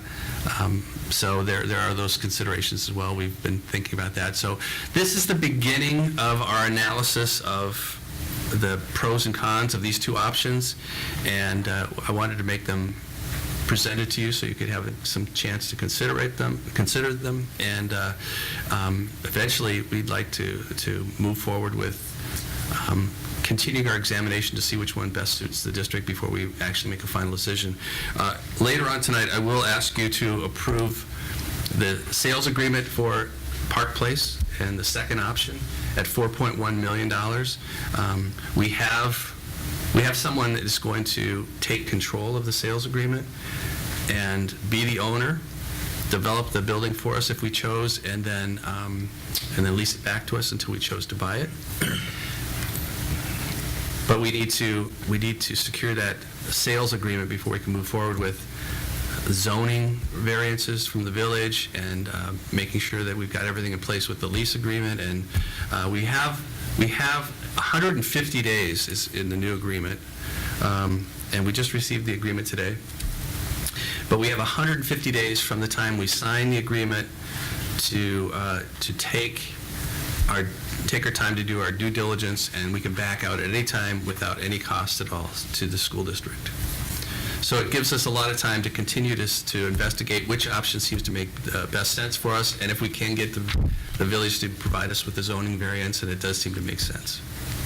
So if we do go the route of leasing and then being able to buy it at a later date, what does the process look like for buying it at a later date? What do we have to do that?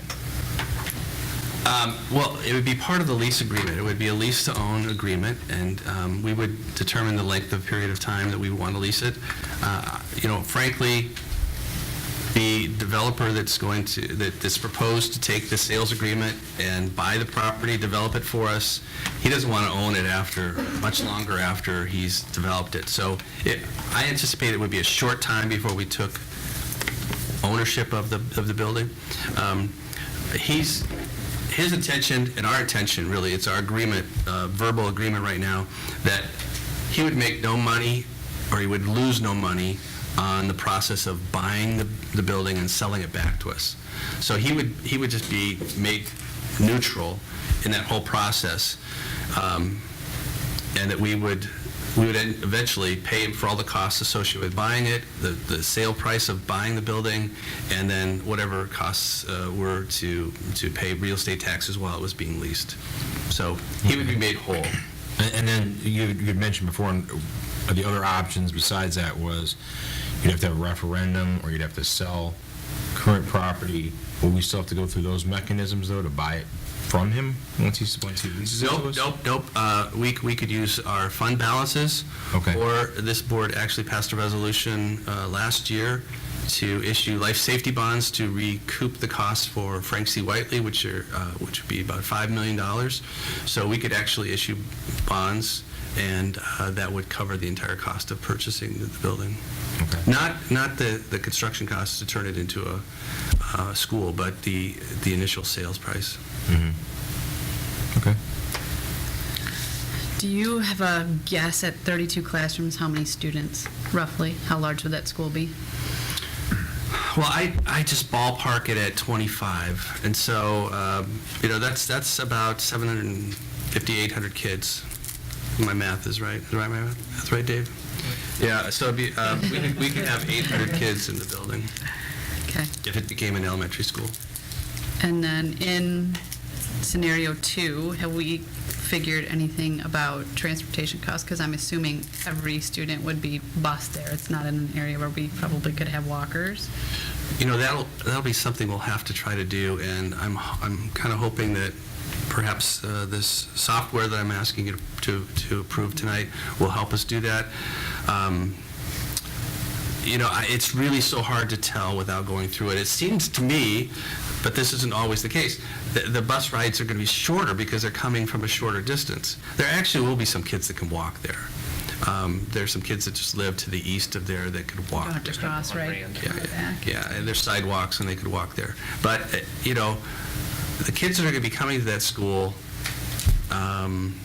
if it becomes an elementary school, are going to be traveling shorter distances they do now, so the bus cost should be cheaper. As far as making an early childhood center, we really have to do the analysis to see. It may cost us a little more with transportation, but we still get about 40% of our transportation costs reimbursed by the state, so.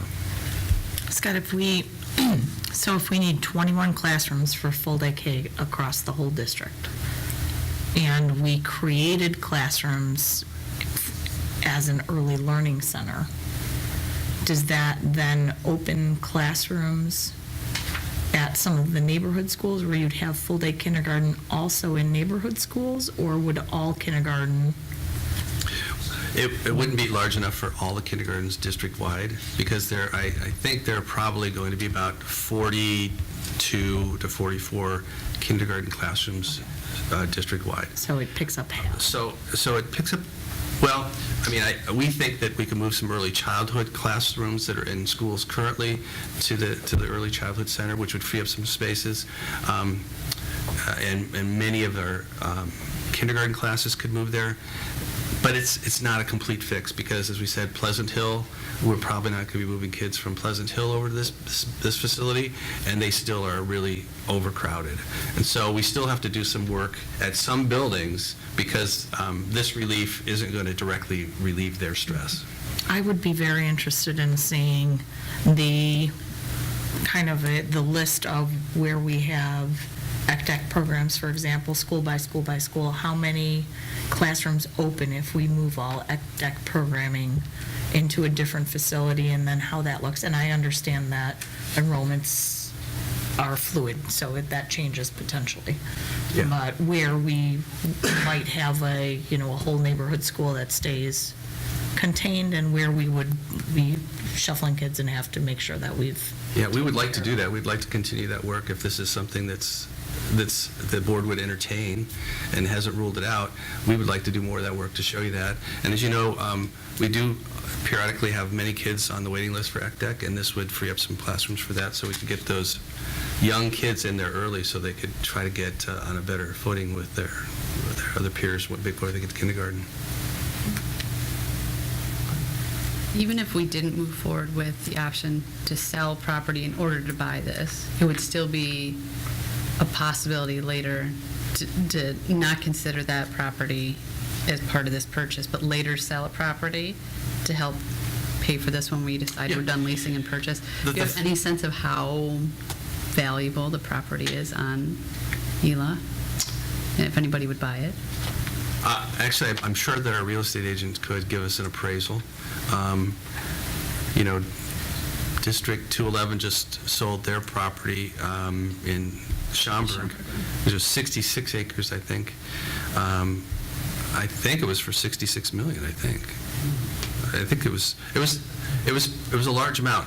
It's different, though, because this property is in Inverness, and it's not on sewer, it's not on water, and the requirements for lots is probably an acre in Inverness. So we couldn't get nearly the kind of dense housing, say, that's just down the road at Bergman Farms, right? That's much more dense than we could get. So our property is less valuable. But I could do that. I could get an estimation of real estate appraisal. I had a question, I guess, with regard to logistics from both scenario standpoints. If we were to do the additions to the building, and maybe Craig, you might be able to answer that question better, what type of disruption to a class setting, and what's our time frame to get this up and running if we go with scenario 1 and scenario 2, I guess, if from an addition standpoint? We did talk about that. That's an excellent question. Thank you for bringing that up. So with option 1 or option 2, we could have this up and running by the fall of 19. So we could have these classrooms available by the fall of 19. However, with the additions, they have to be done primarily in the summer, and we try to avoid when school is in session, because there's a lot of things that go into place. And so it would be at least another year down the road before these additions would be available. So that's the fall of 2020. And my guess is it would be a building-to-building addition. We wouldn't break ground and footing on every building at the same time. It would be a pretty complex job if we did that, but we did $27 million in 2 years, so we could do probably part of that. In this particular case, because of the acute aspect of how they attach and doing parking lots, possibly realigning the utilities, you'd have to split this 7 additions into 2 years in order to ensure they were done timely. To try and do 7 of them in 1 year, not going to happen. And if we were to take a brand-new building from ground up, what would be the cost of a brand-new building ground up, approximately, with this size of, we're talking the big box, what is it, 87,000 square feet? 79,000 square feet? What are we thinking approximate cost would be? $24 million. Yeah. 28,000 square feet times $300 a square foot, so that's what, 24 million? Dave could probably figure that out real fast. Right, we are still looking to have a calculator on the board. Plus the cost of the land. And the other piece with the additions, they mentioned it's a lot of the other considerations, the infrastructure, the bathrooms, the cafeterias, the gyms, you're starting to push the size well beyond what the infrastructure is built for at some of these Right. facilities. And I yeah. think if you look at places, I was looking over the last few years at some of the ways that other districts have done it, where you had Sunset Ridge, for example, they did a, build in tandem while they continued to run the school on the, they built on their fields while they had their school in place, and then had that school come up live over the summer and demoed the original school and then new parking lots and new fields.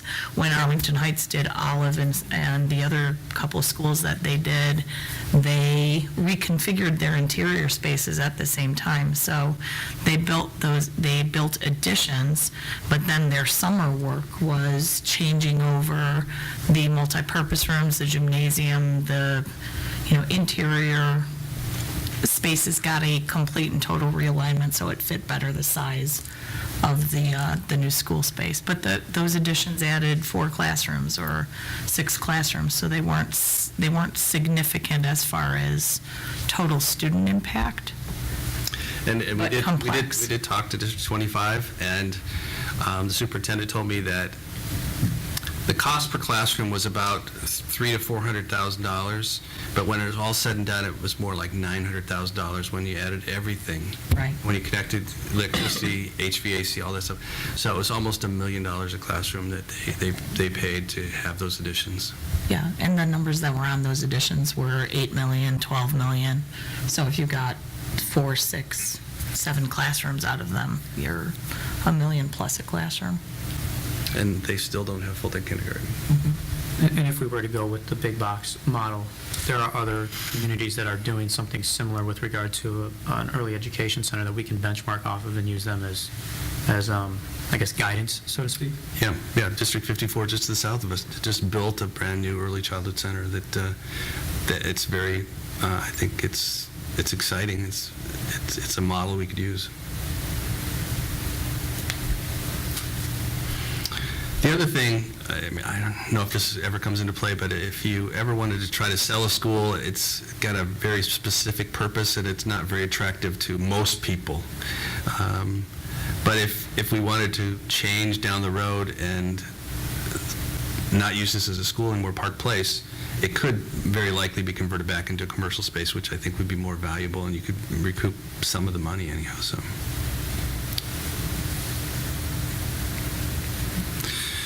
So, I'd be open to any more questions or comments as you think about them. Just email me, talk about them. Yeah, I mean, just a lot of thoughts. Lots of questions. I don't know if I have questions. I have a lot of thoughts. Cool stuff. When I first looked at this, I was very partial to build the additions and build the capacity in the schools. When we went through and kind of looked school by school and where you create the capacity, it provides overall capacity, but a really difficult operations problem to make it work. And you could say you'd have to reboundary, but you almost get to, you've got so much of the space you're creating in the north and the need in the far south that you'd be ending up drawing lines where you'd almost be saying you live right next to the school, but you have to go to the one that's 1 or 2 up to the north, and it just creates some really, I could see where it would create some really illogical problems once we get the software and kind of evaluate it. So it seems impractical from a solution standpoint. The big box option, I wasn't enamored with at first glance. Some of the high traffic area, just the stigma, sort of the big box strip mall, as Craig drew it up and kind of talked about ways to make the space work. He's actually gone pretty far in terms of reasonable traffic flow, bus lane type of approach, exit, how to utilize green space and work in some of those types of things. There's a lot of that initial objection that I think goes away.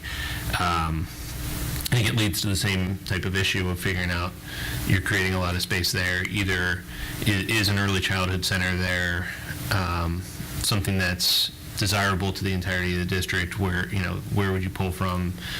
It's half the capacity you need for full day kindergarten, so there's a more comprehensive evaluation you have to do on it, but it does provide some capacity. Using it as a full school has a whole different slew of opportunity, but creates the same problem we ran into when we had the facilities committee before, that you create capacity in a number of schools in the north, but then you've got capacity pressures in the south, and how do you address those? So I think it gives you some options and half solves the problem, but there's still a Work to be question done. mark. Yeah. And I've got to be honest with you, I agree with you. Initially, my thought process was additions make sense, and even if you've got to do something dramatic in order to make that space where it needs to be, but it doesn't fulfill all needs, first of all. But secondarily, when you start looking at the field loss, you don't gain those fields back. And as a friend parent that knows firsthand that it's a struggle when you get into sports and where do kids practice, and there's not sufficient outdoor space, and you're never going to gain that back. So we start carving into the fields that we have in existence. On a purely silly level, you put yourself at Paddock School on field day, that whole huge field behind is used, every square foot of it. So what happens then? Where does that happen? It doesn't happen anymore in the same way. And this is why I think it makes sense that we invest in this boundary software and start looking at that piece too, because maybe it does mean we have to shift. If we want this big box route, maybe we have to shift some things around so, we allow more kids to go to buildings and stay in those buildings. Maybe it allows us to create more kindergarten spaces in existing buildings if we can shift some of the students around. I think it would provide us with a lot more opportunities and options as far as reconfiguring the school district, creating a talented and gifted school, where all those talented, gifted kids went together, if that's what we wanted. It could be, we create a middle school at Thomas Jefferson, we make Sandburg into a middle school. I mean, there's some things that could be done because we've now got some space to be able to work with. Yeah, it's a matter of just kind of analyzing which option gives you, and putting aside the cost and everything, which option gives you more flexibility in terms of the things you just described. And I don't know, that's software needed, smart brains needed, all sorts of planning to try to figure that out, because we do know that there are pockets of parents who have issues with how the boundaries are currently. And if you can have if one of these options allows for more flexibility, that would be the thing at least I would be looking at, and say how many of these issues, how many of these problems can be solved with one option over the other. Maybe you're not going to be able to solve every single issue, but which one solves most of them, plus the full day kindergarten, which is kind of the first thing that we're looking to do. That's kind of how I would evaluate. Yep, agree. Well, I think that kind of dovetails nicely into the next item that I was going to talk about, and that is the consultants to help us with our boundary issue. And we had 3 proposals from 3 firms, and there was a committee that looked at the 3 proposals. A couple gentlemen I think you've met before that are from the community that have volunteered their time, and then some of the administrators at central office. We looked at this, and it really became quite evident that one consultant firm had services that were going to be much better for us, much more suited for what we wanted to do, and we're kind of excited about that. So Ed Data Services is got this software that they created that allows you to create a multitude of different scenarios to examine what it would do to the makeup of the district, the bus times, ethnicities, enrollments at each school, and it's just a click and drag, and then you get a chart. This is how many kids would be in first grade, second grade, third grade. This is the diversity at the school. This is how far they'd have to travel on the buses. And so you can constantly be moving boundaries, changing configurations, grade levels, and you can create a number of scenarios that could be presented to the board and to the community, get feedback from them to see which ones seem to make the most sense, which has got the most support, and I think it would really benefit us going forward. So, yeah, we're kind of excited about this, and so we'd like to get to work on this pretty quickly. We will have the software in the district office, 2 monitors, and anybody can sit down and manipulate things, and we can create this proposed school up in Northeast Palatine populate kids into it, see what that would do to other schools. And so it really, I think, is going to be powerful, very helpful, and then could get us quickly, I think, to a point where we could get community input and support the board to make a decision. So I'm going to ask you later to approve that consultant ed services, ed data services. Any questions about that? Okay.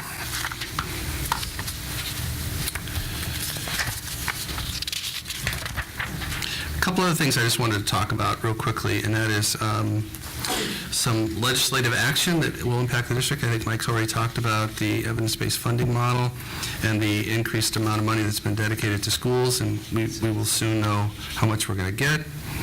There are a couple other pension-related items that I pointed out to you in your packet that you may want to know about. The one that's most important, though, to the district and to administrators is this cap of 3% at the end of year salaries that are attributable to your pension. So right now, if the district is limited to increases of 6% for employees that are nearing retirement and that are part of the formula for creating their pension. If you go beyond 6%, then there are penalties. And you've probably seen some newspaper articles recently, some things about where school districts have paid more than the 6% and they paid a penalty, and it's been pretty significant, some of these school districts. So we've always tried to really never exceed that 6%, and we consciously look at that on a regular basis. But now that goes to 3%, except for contracts that are grandfathered in, that were in existence when the legislation was signed into law. So Governor Rauner did that this Monday on the 4th. So any contract that was in effect that had increases greater than 3% but less than 6% were grandfathered in. Any contract written or entered into after June 4th of this year is limited to a 3% increase. And so we need to make sure that we're protecting the long-term interests of the district and staying on top of this. I've been talking with the attorneys about that, and they're waiting for TRS to kind of provide us with some information about what it really means, who it impacts, and what we need to do to protect the district from having to pay those penalties. Because if, for example, we're limited to 3%, but we gave somebody a 6% increase, all the pension for the rest of their life that was associated with that extra 3% would be the responsibility of the district. So you can see that could quickly add up to a lot of money. So we're really staying on top of that. Just wanted to make sure that when you heard that information in the news, that you knew that we were on top of it. Our teacher's contract, we believe, is secure. It's grandfathered in. We don't know for sure because they've passed this law, but they don't have the regulations and the directives of how it would be implemented. But I'll keep bringing you more information about that, but I just wanted to make you aware that we were on top of that. The last thing is there's also been in the news recently some information from the village of Schaumburg about the Motorola campus development, the 90 North TIF. You may have seen recently that there was a presentation to the village council, and there was approval of the development of some residential properties there, as well as Topgolf. And what I want you to know is those are not in addition to what we talked about before. Those are part of the actual process. What we knew about before was the preliminary numbers, and this is a more formal proposal for actual buildings that the village has been approving. So we actually think these are better numbers than what the preliminary numbers had. And Topgolf is going to be the first thing that's going to be developed for those of you that are interested in a little entertainment.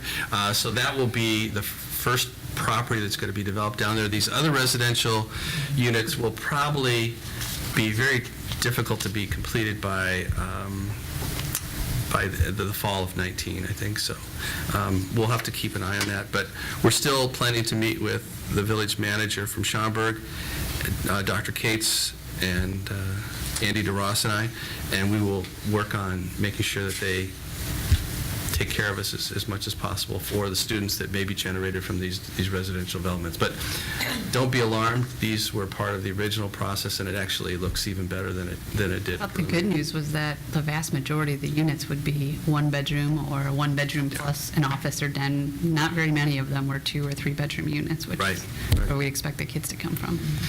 Yeah. So we don't think, the projections are that not very many children will be generated from this initially. And is Topgolf still on our side? Unfortunately, I think Topgolf gets moved it, huh? gets to District 54. Yeah. Oh, they did? Yeah, I think Started on our side. I shared with you the drawing, didn't I? Yeah, it's in here. Yeah, so our property kind of goes right down the middle of the old Motorola building, which you can see there, and I'm fairly certain the Topgolf is in District 54, so we don't get the tax from that, but. Yeah, do we have anything south of 90? Because this is all south of 90. No, we have nothing south of 90. We do go all the way to New Wilkie in Rolling Meadows, along 90. But this particular, our property, our division for our district goes through the middle of that building that's gray there in the middle of the property. Never mind. Between Algonquin and 90. Just north of the proposed subject area for Topgolf. So a lot for me tonight, but I appreciate your attention and your willingness to entertain a crazy thought, out of the box thinking about big. No pun intended. But that's it for me tonight, unless anybody has any questions. Anybody? No? All right. Then may I have a motion for the reading and acceptance of minutes, please? I make a motion to approve the minutes from the following meetings of the Board of Education: May 9th, 2018, regular Board of Education meeting, May 22nd, 2018, Finance Committee meeting, and May 22nd, 2018, regular Board of Education meeting as presented. Second? Second. Discussion? Roll call? Iannarino, Aye. Border, Aye. Kane, Aye. Hahn, Aye. Smolka, Aye. Shupai, Aye. Wong. Aye. Motion carries. Board discussion and reports. Ed Red, Frank? Okay, with regards to the Ed Red, they did pass a couple of new mandates down in Springfield. One of them has to do with the PE classes. Originally in that Senate Bill 1947, which was all the evidence-based funding and such, they were allowing students to districts to get out from under the mandates, but then this new bill is looking to actually reinstate them where you have to have 150 minutes per week for physical education, which could have a bit of an impact on us. Because I think right now, I don't think we're at 150 minutes per week for kids. Nope, I think we're at 90, right? 60. Yeah, so that could be a big crunch to meet that, so. We just That's don't- something that we're don't have hoping the space. that the governor then vetoes. For the teachers. It's already been passed. The other thing is, as far as students having to be, being able to pay for lunch, if they don't have money, they can roll up a debt of $500. And then once the $500 threshold has been passed, the schools have to go through a state reimbursement and withholding process to attempt to recoup the money owed. So that's another liability that could fall onto the districts. Along the lines of the pensions, you had already mentioned them having the, what was that there?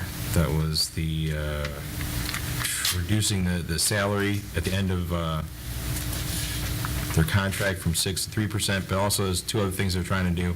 One of them is having people get one-time payments out of their retirement funds if they are vested but not active, and then the other one is getting a one-time payment that has to do with reducing the COLA amount, the 3% compounded that Tier 1 teachers are currently getting. So Those are two things the state's trying to do to reduce the pension costs. There are things that have been done, I think, in other states, and so Illinois is going to try them out, try to save money also by doing that. I think, let's see, was there anything else here I wanted to mention? That was the major things right now that I think people should be interested in. That's it. All right, thanks. 1-5 Foundation, Barb? Nothing to report. Finance Committee, Dave? We met and discussed just prior to the retirement reception. Anthony and I and Frank joined us as well. But a lot of we had a lot to discuss, but a lot of it was covered in Scott's section around the options with the light safety bonds, the budget that we reviewed with Mike and Corey, and then the options in a little more detail. So I think everything's been covered unless... Thanks for taking most of our talking points. We finally had something to talk about, and then you stole it all. So, thank you. Some people. Equity Committee, Zubair? Well, I know that Dr. Edgar and his team is going to be presenting to the board in August about some recommendations along the lines of what we've been kind of with them step by step, seeing where they're coming in terms of recommendations to alleviate the achievement gap and such. I think that I'll be meeting with Dr. Edgar one more time prior to them coming to the board to kind of just have some feedback if there needs to be any. So we're looking forward, I'm certainly looking forward to their presentation in August and looking for some bold recommendations. Sounds good. Me too. Superintendent's Communication We Committee. have not met. We're planning to meet in the next couple months or so and evaluate how well we've attained our goals and to set some new goals. Sounds good. All right, citizens address the board. If anybody'd like to speak that hasn't turned in a green paper, please do. Remember, this is not a dialogue between you and the board. If you have a specific issue that requires a response, Superintendent Thompson will get back to you. State your name and identify NT group that you represent. Limit your remarks to no more than 5 minutes. And if somebody has previously talked about something that you want to talk about it, you can agree with them and skip. And finally, avoid any commentary specific to any person, student, or staff member, respecting their right to privacy. First up, Julie Hayes, please. Julie, if you'll sit at one of these chairs here in front of a microphone, thank you. Are these live or not? Yeah, those are live, yeah.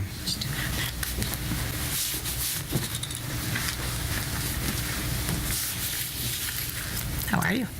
Thank you. So thank you for allowing me to address the board tonight. I've been delighted in this past year and how teachers and aides have really helped build my child into a world-class learner. I've come tonight, though, to speak regarding the new Spanish dual language program at Winston Elementary, specifically addressing these areas of reading instruction in a native language, having a neighborhood school, and communications regarding the program.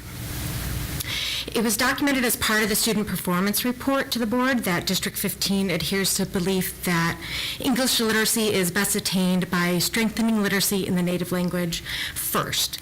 It goes on to state that most of the second language learners in grades K through 2 are in transitional bilingual education classrooms where they receive literacy instruction primarily in Spanish. After discussions with the executive director of the second language programs and Winston Elementary principal to receive additional clarifications on the 80-20 instruction in kindergarten, it's still unclear how this belief is adhered to for English native speaking students in the dual language program. 80% of instruction in Spanish in literacy, math, science, and social studies, and 20% English instruction will be oral language and shared reading or writing. Read alouds, big books, and literacy centers will be in Spanish as well. While I and other parents believe this is a great option for students to become bilingual, I continue to struggle with the percentage division in early childhood, K through 2, for native English speakers, wondering how does this benefit my child? My next child to enter Winston will do so for the 2019-20 school year. It is unclear what the options are for families who decide dual language program is not the right fit for their child. It is not clearly displayed on the district website or written in published communications. While I understand a traditional classroom is a strong desire for Dr. Thompson as well as Mr. Tiemann, there are not enough confirmed details on whether there will always be a traditional classroom offered for kindergarten and each subsequent grade at Winston, as long as the dual language program continues each year. No one can tell me what the minimum enrollment numbers are at Winston as or what date the decision is reached each year.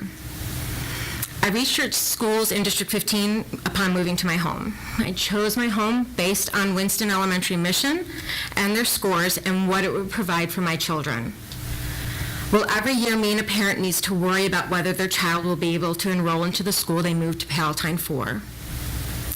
When will parents be notified a neighborhood school is no longer an option?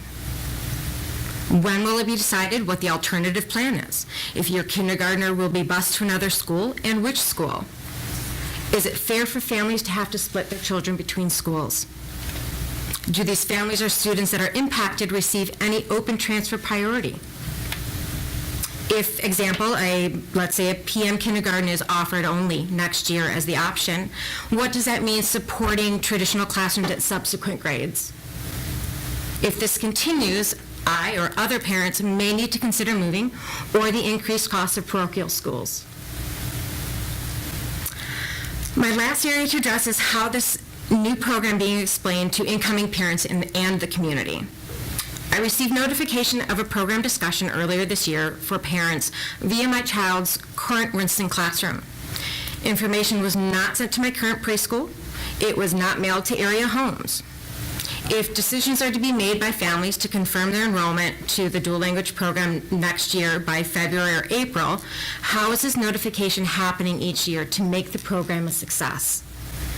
If enrollment for native Spanish-speaking students will be automatic in the dual language program unless they test out with English proficiency, how will incoming English-speaking students know of their options? Is it expected that all incoming kindergarten families will cross-track the district website? That may be a gross inaccuracy.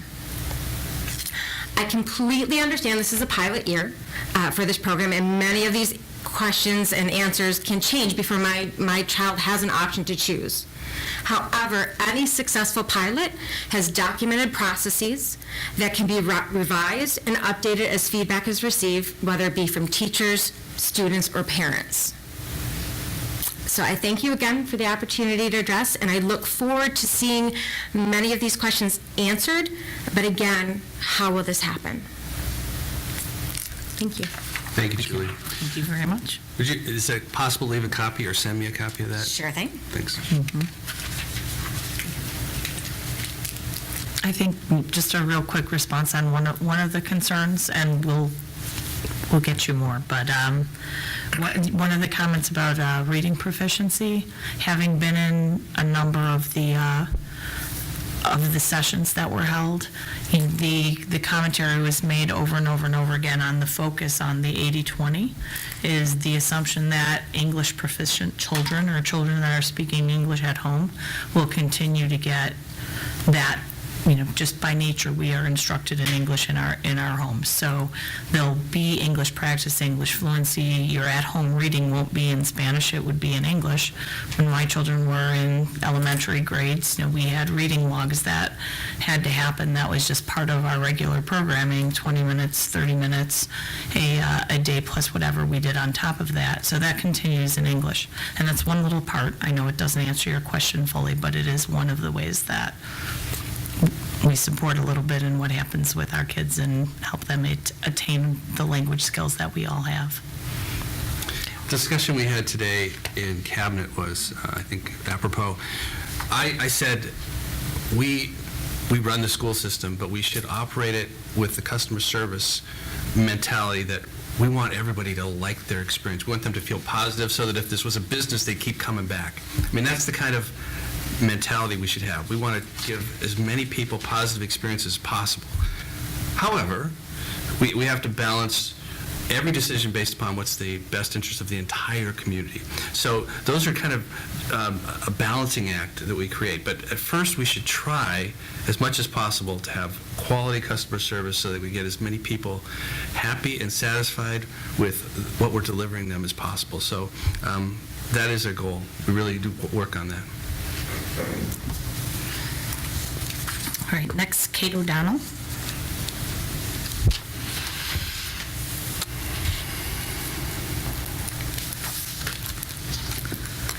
Hello, my name is Kate O'Donnell. I'm also a Winston parent. I have, let's say, a freshman in high school. I have a kindergarten or first grade child, and next year I will have a kindergarten child. So my daughter was at Winston this year, and I thought it was a very successful year. I think it is a fabulous school, great administration, great teachers, great families. I very much wanted my son to be a part of Winston. And it's a little unclear right now where he'll go to school next year, partially because of dual language coming in. There'll be 2 dual language classrooms. It only looks like there's 1 regular ed classroom. Going forward, to me, that's through 6th grade, 1 classroom. And I do hear you're talking about redistricting. That could affect things possibly. Also, the problem with 1 classroom, both at Jane Addams and at Winston, will be that one of them will be in the afternoon. Someone, probably Winston, I bet, will have trouble with childcare. Palatine Park District does not provide childcare if you have afternoon kindergarten. It's only available if you have the morning option.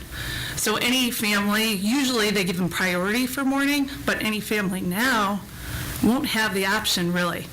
I kind of been in a scramble calling every daycare center in Palatine over the last week, trying to figure out what to do here.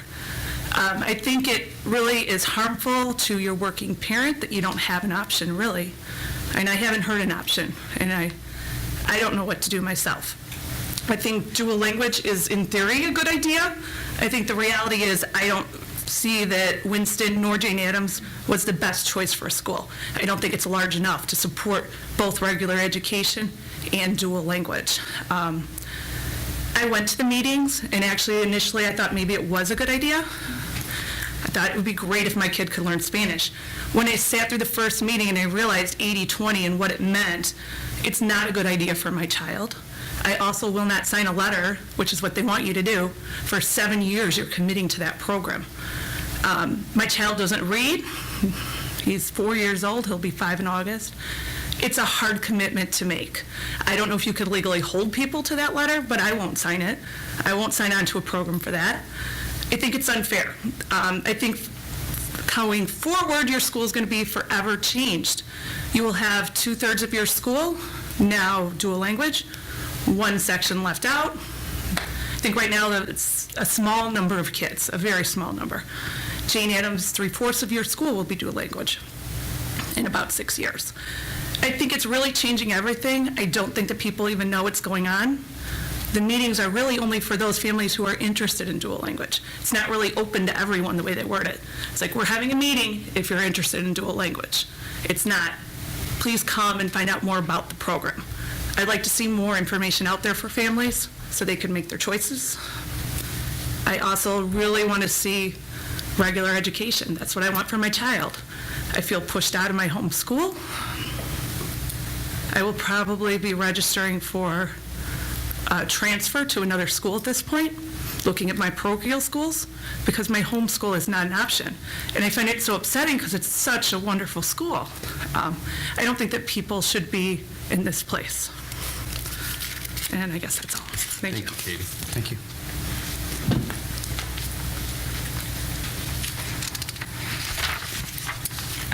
Jessica Weir.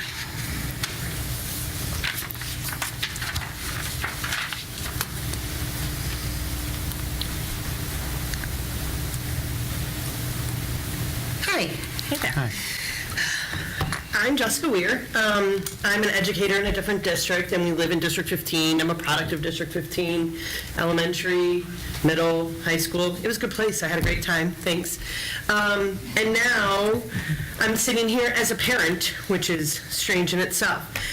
This boundaries I just wanted to say, sitting here tonight, listening to all of the forward-thinking movement, it's the first time in a couple of years that I've been sitting in these meetings that I've been feeling like, yes, we're finally moving forward, and it makes me really excited. Originally, I was coming up to plead and ask for there to be some type of movement, and to sit here tonight and to hear a possible movement makes me very excited.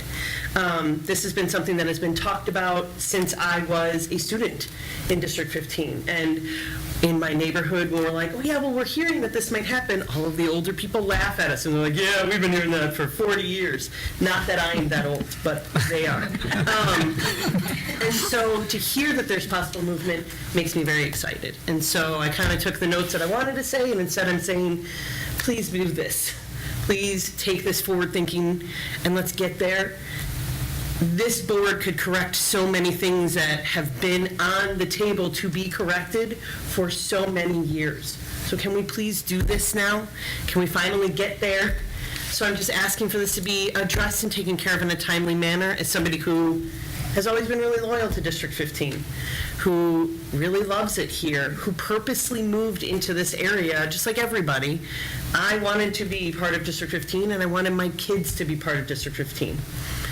So thank you for the forward thinking tonight, and I'm just really pleading that we get this taken care of quickly. When I heard the timeline of possibly 2019, that sounded so great. So thank you, and at the same time, let's do this.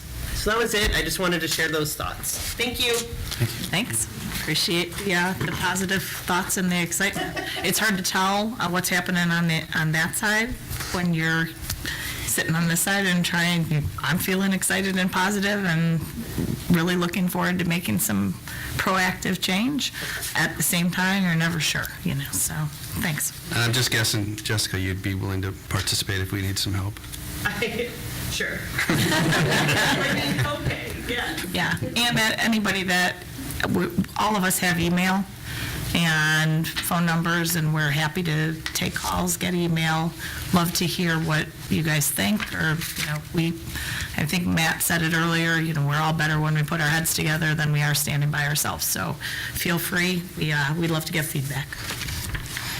And Lisa Lucht.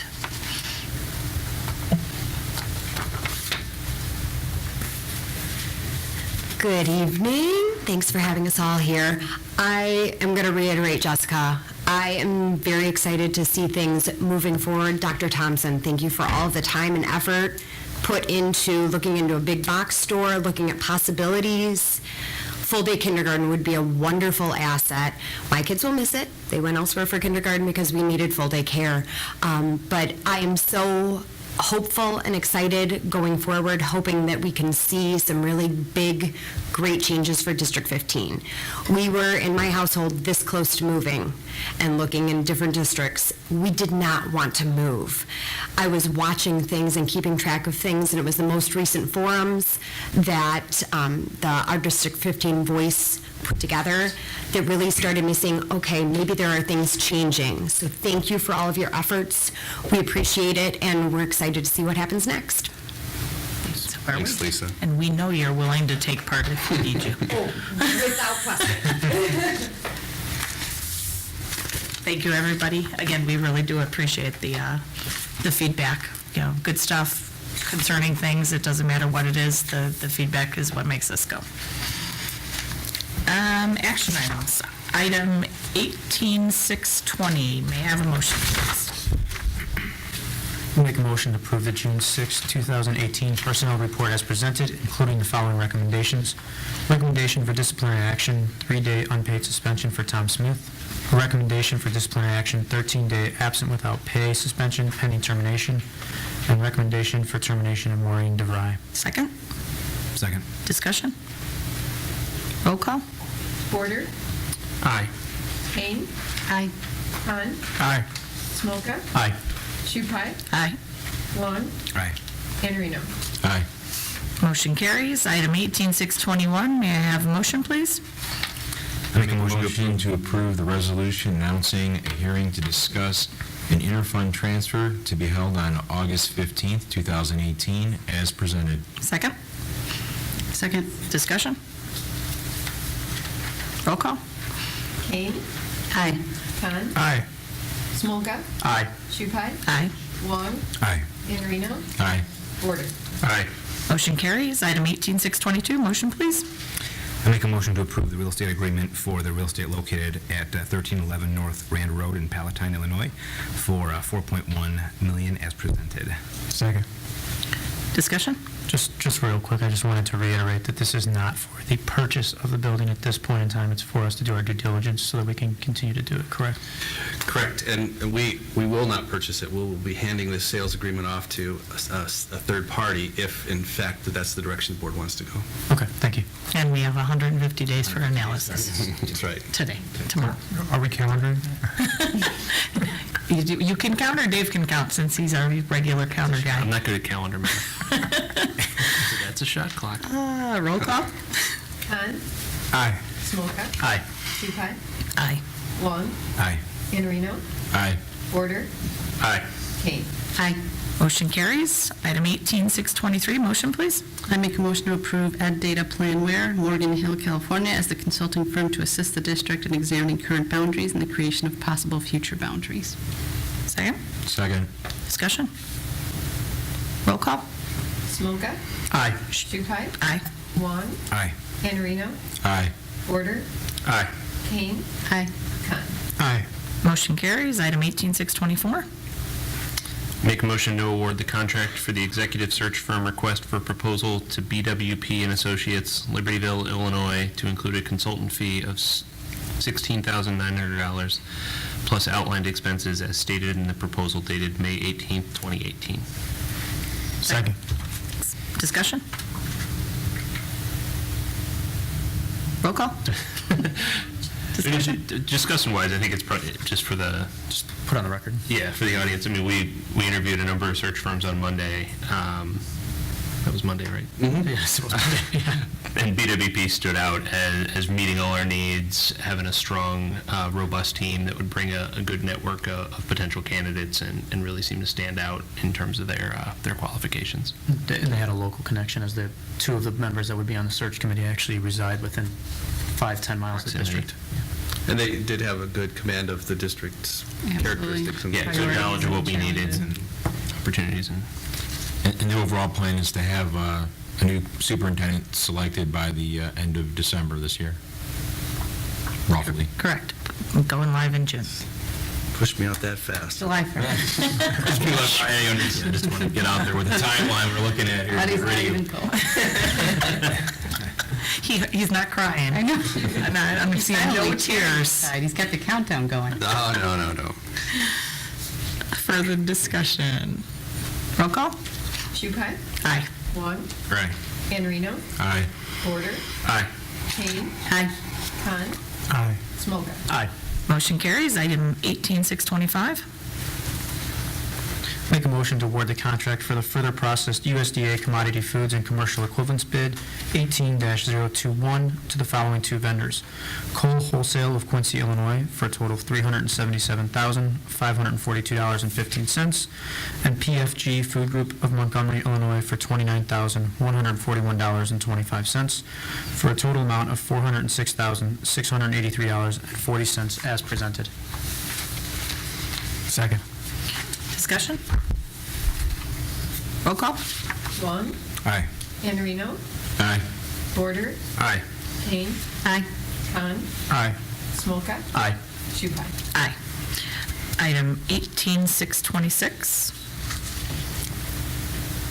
Make a motion to award the contract for Project Lead the Way, Science, Technology, Engineering, and Math, STEM, desktop, laptops, and options requested for proposal 18-022 to Lenovo, United States, Morrisville, North Carolina, to include 92 Lenovo P52s, 3 STEM labs, 30 each, 1 lab spare, and 1 teacher device, for a total amount of $112,700 as recommended. Second. Discussion? Roll call? Iannarino. Aye. Porter. Aye. Kane. Aye. Khan. Aye. Smolka. Aye. Shupai. Aye. Wong. Aye. Motion carries. Item 18627. I make a motion to award the contract for the stage curtains bid 18-024 to Northwest Drapery, Inc., Chicago, Illinois, for a total bid amount of $25,948 as recommended. Second. Discussion? Roll call. Porter. Aye. Kane. Aye. Con. Aye. Smolka. Aye. Shupai. Aye. Wong. Aye. Iannarino. Aye. Motion carries. Item 18628. Make a motion to award the contract for the science, technology, engineering, and math STEM classroom furniture bid 18-025 to the following three vendors: Frank Cooney of Wooddale, Illinois, in the amount of $25,164.10. Verco of Conway, Arkansas, in the amount of $2,585.70, and School Specialty of Appleton, Wisconsin, in the amount of $3,457.39 for a total bid amount of $31,207.19 as recommended. Discussion? Roll call. Kane. Aye. Con. Aye. Smolka. Aye. Shupai. Aye. Wong. Aye. Iannarino. Aye. Porter. Aye. Motion carries. Item 18629. I make a motion to award the contract for the science supplies bid 18-026 to the following six vendors: NASCO from Fort Atkinson, Wisconsin, for $4,405; Ward Science of Rochester, New York, for $22,315; Antomine out of Vernon Hills, Illinois, for $8,216; Frey Scientific out of Greenville, Wisconsin, for $103,367; S&S Worldwide out of Colchester, Connecticut, for $552; and Fisher out of Hanover Park, Illinois, for $270, for a total bid amount of $139,125 as recommended. The selection was based on lowest bidder meeting bid specifications. Second. Discussion? Roll call. Con. Aye. Smolka. Aye. Shupai. Aye. Wong. Aye. Iannarino. Aye. Porter. Aye. Kane. Aye. Motion carries. Item 18630.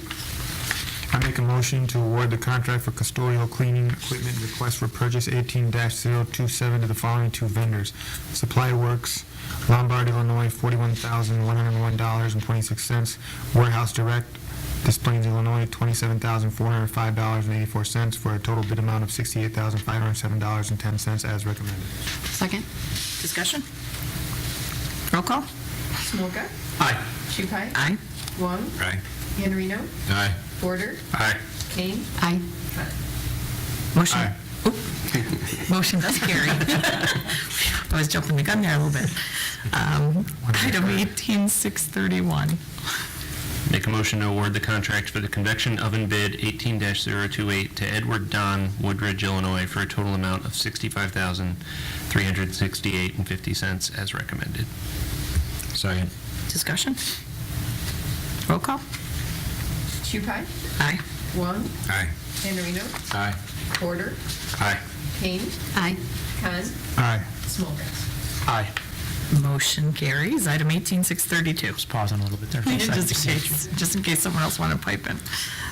I make a motion to award the contract for the musical instrument bid 18-029 to the following four vendors: K&S Music of Berkeley Heights, New Jersey, for $3,589; Classic Violins from Methuen, Illinois, for $180; Music and Arts from Frederick, Maryland, for $35,810; and Washington Music Center out of Wheaton, Maryland, for $65, for a total bid amount of $39,644 as recommended. The award is based on lowest bidder meeting bid. Second. Second. Discussion? Just a quick question on this one. There's, what stood out to me was some of the small bids. Is there any efficiency in going back? I mean, we can line item them, but can you go back and sort of either price match? I mean, it just seems silly that we've got very few items. You've got a $35,000 entry and then a couple $100 ones. You know, one vendor had one pair of castanets or something. Yeah, it was castanets. The other one had cases, and they're, you're saving $90 by going to them instead of the other one. I mean, I guess we could. I mean, And if it doesn't matter, I mean, they're local, so it doesn't really matter. Yeah. It just stood out. I think we're really, bound by the lowest bid, and if that person, because they only got one item that was accepted, they could refuse to supply it, and then we go someplace else. Okay. Okay. I agree. You do start getting into cost of invoicing, cost of handling the paperwork, what's the shipping, all the things that we think about America-wise. That is, I'm sure we're all thinking the same thing. Roll call, please. Wong. Aye. Andrino. Aye. Porter. Aye. Kane. Aye. Khan. Aye. Smolka. Aye. Shupai. Aye. Motion carries. Item 18633. I make a motion to award the contract for the cafeteria packaging supplies bid 18-030 to the following two vendors: Edward Don of Woodridge, Illinois, in the amount of $67,505, and Webco Packaging of Fort Wayne, Indiana, for $4,392, for a total amount of $71,897 as presented. Second. Discussion? Roll call. Andrino. Aye. Porter. Aye. Kane. Aye. Khan. Aye. Smolka. Aye. Shupai. Aye. Wong. Aye. Motion carries. Item 18634. Make a motion to award the contract for the playground equipment bid to Team Real Inc., Union, Illinois, in the amount of $67,700 for the base bid and $48,799 for alternate one, for a total bid award amount of $116,499 as recommended. Second. Discussion? I'd like to jump in. I think that's about the 10th bid award that we've had to approve tonight, and our procurement officer is here, hiding behind a pillar back there, but Ivy Fleming has done a fabulous job with all these bids and worked hard, and so I just wanted, Ivy, can you show your face so that people can see? She's done a great job for us, so. Nicely done. Thank you, Ivy. This one I was a little surprised by because there was only one bid received, right? Which I thought was a little odd considering it was playground equipment. You would think that people would have been running for that. Who knows? You think they'd be jumping through hoops to get the? Absolutely. You're gonna roll your eyes later, man. Climbing over each other. Playground, that's right. Second? Second. Just go, we're on discussion already, right? Roll We're call, done? please. We're done. Porter. Aye. Kane. Aye. Khan. Aye. Smolka. Aye. Shupai. Aye. Wong. Aye. Andrino. Aye. Motion carries. Item 18635. I make a motion to approve the Meadow Edge Improvement Association and Community Consolidated School District Number 15 letter of agreement regarding fence expense donation as prepared by Kovitz, Schifrin, Nesbit, dated May 29, 2018, as presented. Second. Discussion?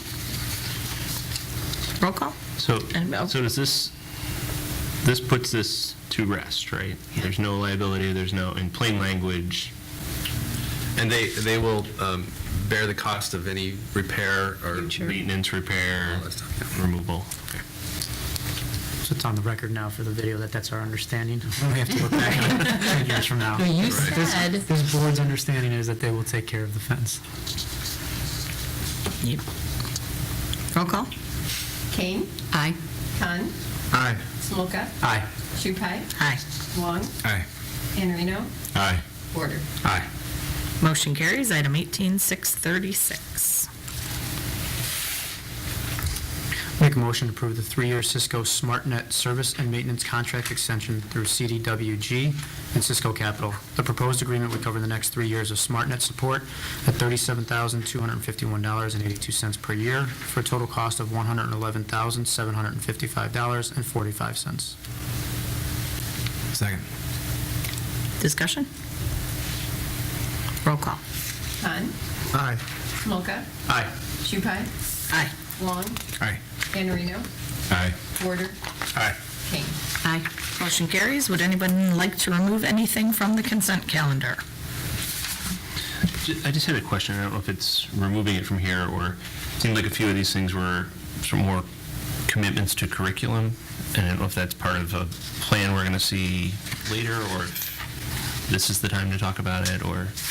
Part of the 5-year curriculum materials cycle. I think Dr. Thompson shared that with you earlier.